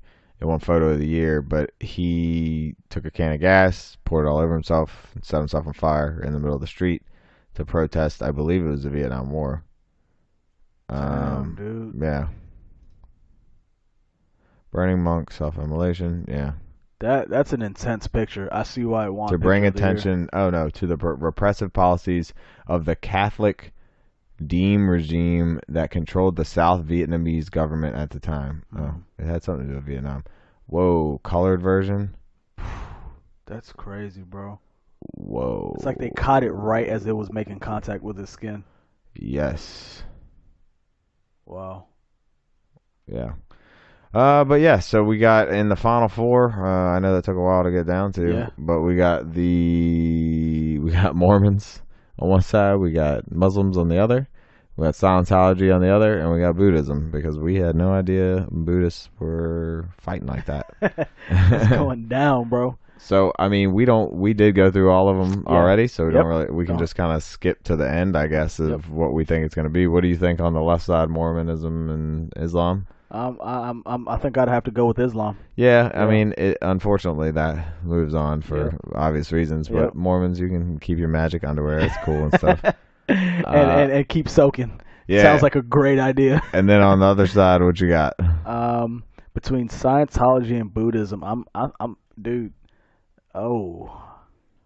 Damn. It's hard because you think about the Scientology aspect. It's like, this is not like any other religion. Yeah. And it's also cool as shit. Like, if you were going to fuck around and make a religion, you're like, damn, I kind of like this book about space. This show, I remember. Oh, I would make some shit. Mine would be around like Avengers. Like, it would be an Avengers religion. Yeah, I would too. Yeah. If I was to randomly, if I was sporadically to come up with a religion, it would look very much like Scientology. But then again, Buddhism, I'm like, the reason I'm like on that side for it to move on too is the fucking dichotomy of how peaceful they're supposed to be with how violent they are. Have been. Oh no, actually, yeah, it's not even have been. They have been recently. Yeah, currently. Yeah. So. Shit, man. I'm gonna let you call this one. I said I'll let you go on this one. It's a tough one. I'm gonna go Buddhism. All right, Buddhism moves on against Islam for the most crazy history of a religion, I guess we'll call it. Okay. So final. And based on my criteria that I just gave, I'm going with Buddhism as the winner. And okay. I'm using the same criteria that it is such a juxtaposition to what it is. I was actually, and I kind of put both of them on that side because I was thinking, okay, Buddhism, peaceful. Like I only associate Jewish people with the Holocaust really, just in terms of like, oh damn, that was really bad. Like I have not heard that they've done anything wrong. Yeah. So I thought, but it's weird. Both of them had like a violent little past, but as humans, we're just fucking violent. So comes with the territory. You know what? I am going to agree with you. Oh, and give Buddhism the winner somehow. Somehow, but only because I think that Islam has so much of an uphill battle to go right now that it doesn't need. Another boost. Yeah, but also it's just that there's so the bad thing is that the horrible groups within it that commit the terrorist attacks that are hurting. So small. Yeah, but it's also that they are so good at fucking preying on people, and it's ridiculous at this point. It's so ridiculous that it's still going on. But it also seems to be such a new thing. Yeah. Like the Buddhist thing seems to be something that's been going on forever. Yeah. Like, I know Islam's old, and there's been religious wars forever. We really didn't get into all of these religions except for Scientology and Mormonism and Satanism have been involved in some type of like all-out war because they're all old enough to be around in the times where literally that was all people did was they just had wars. Holy because wars. They had differing opinions. But as we said, you still see people in Islam treating it that way. It's almost, we're still having a war in the streets type thing. But with Buddhism, it seems like they are quite a bit all over the country, and they are persecuting Christians. They're persecuting Muslims. They're just going all at it. They just don't give a fuck. I don't know, man. It's really a hard one to call. It's almost a toss up at the end. It could be either way. Yeah, it could go either way. And shit, I could jump Christianity from the fucking top all the way down. Yeah, that's true. And I kind of feel the same way about Islam in the sense that it's almost. I wanted to do this too because it's almost impossible. Yeah, it's almost impossible. Of course, and that's what. And again, but looking into all of them and seeing the differences in how like crazy versus like Scientology crazy versus Christianity crazy, like it's completely different. It's two very different forms of crazy. And I keep jumping back to the point of all of them were going to have some weird fucked up shit about it, but of course nothing. Scientology is like, we knew how crazy it's going to be. Christian, Catholicism, the priest, we knew how fucked up that was. Islam, we knew. Buddhism is the one where, like, even you said, and I'm sure people listening will be like, Buddhists out here murking people? Yeah, yeah. And that's why it wins for me, because we kind of have an idea about all of them except for Buddhism. There were at least, I don't know, 10 to 15 long stories about massacres. Yeah, about very big massacres that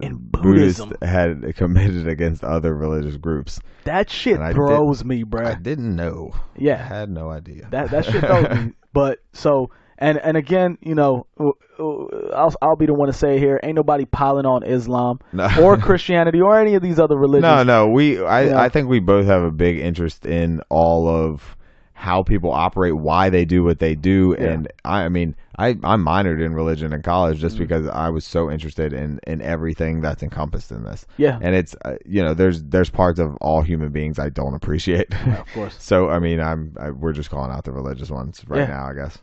I'm very interested in what motivates people and gets them to act the way they do. And, yeah, for sure. You know, I know everybody believes that their religion is the one chosen one.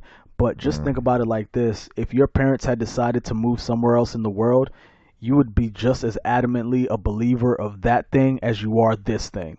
So, you know. Yeah, it all depends on where you grow up. It's rough because you don't really have a choice until you get to a certain age. Yeah. And it's like, I guess, you know, it's really on your parents. Yeah. And then it's on you once you become an adult to say, is this what I really believe? Yeah. You know, what form of this should I follow? Because, shit, how many different offshoots of every single one of these is there? Like Satanism, we saw there were like 20 different versions of Satanism. The Church of the Satanic Temple, I think, or the Satanic Temple is the one that we found that is kind of the one that's a nice movement, I guess, so to speak. Yeah. So, and it for me, I think to the statement that I don't think that there has been anything invented thus far that brings more people together than religion. It's the best thing we have. Yeah, I guess religion is, in terms of bringing people together. Yeah, it's hard to say there's anything bigger. It's the best we got. The only higher level I think we can go is just coming together on our humanity, but that's unfortunately we need an asteroid, man. That's the only way. Yep, sports is really close to religion. I think. Oh, it's almost some people's church. You know, it really is. It brings people very close, I would say. Oh yeah, it brings people close, but religion trumps it by. Oh yeah, for sure, far. For sure. Yeah. I'm just saying, like, if you're thinking of a next closest thing, okay, yeah, I see what you're saying. Might be, maybe, no, not just in America, because football or soccer is cricket. insane. Yeah. Oh yeah, cricket, dude! I had no idea how big cricket was. Big? But yeah, I mean, sports and religion is kind of gonna be your. Really, what's bigger than those two? I don't know. There's not much. I do not know. People put their faith in teams just like they do in their churches, I guess. Really. And the analogy you're making is spot on. That if you give people something small that they can focus together in a group, they will collectively come together to do that. And that's what we do with sports. We put aside all our differences. If me and you like the Redskins, fuck everything else. Fuck what we look like, what we sound like, what we dress like, what we talk like. For the record, I do not. No, I'm just using an example, right? But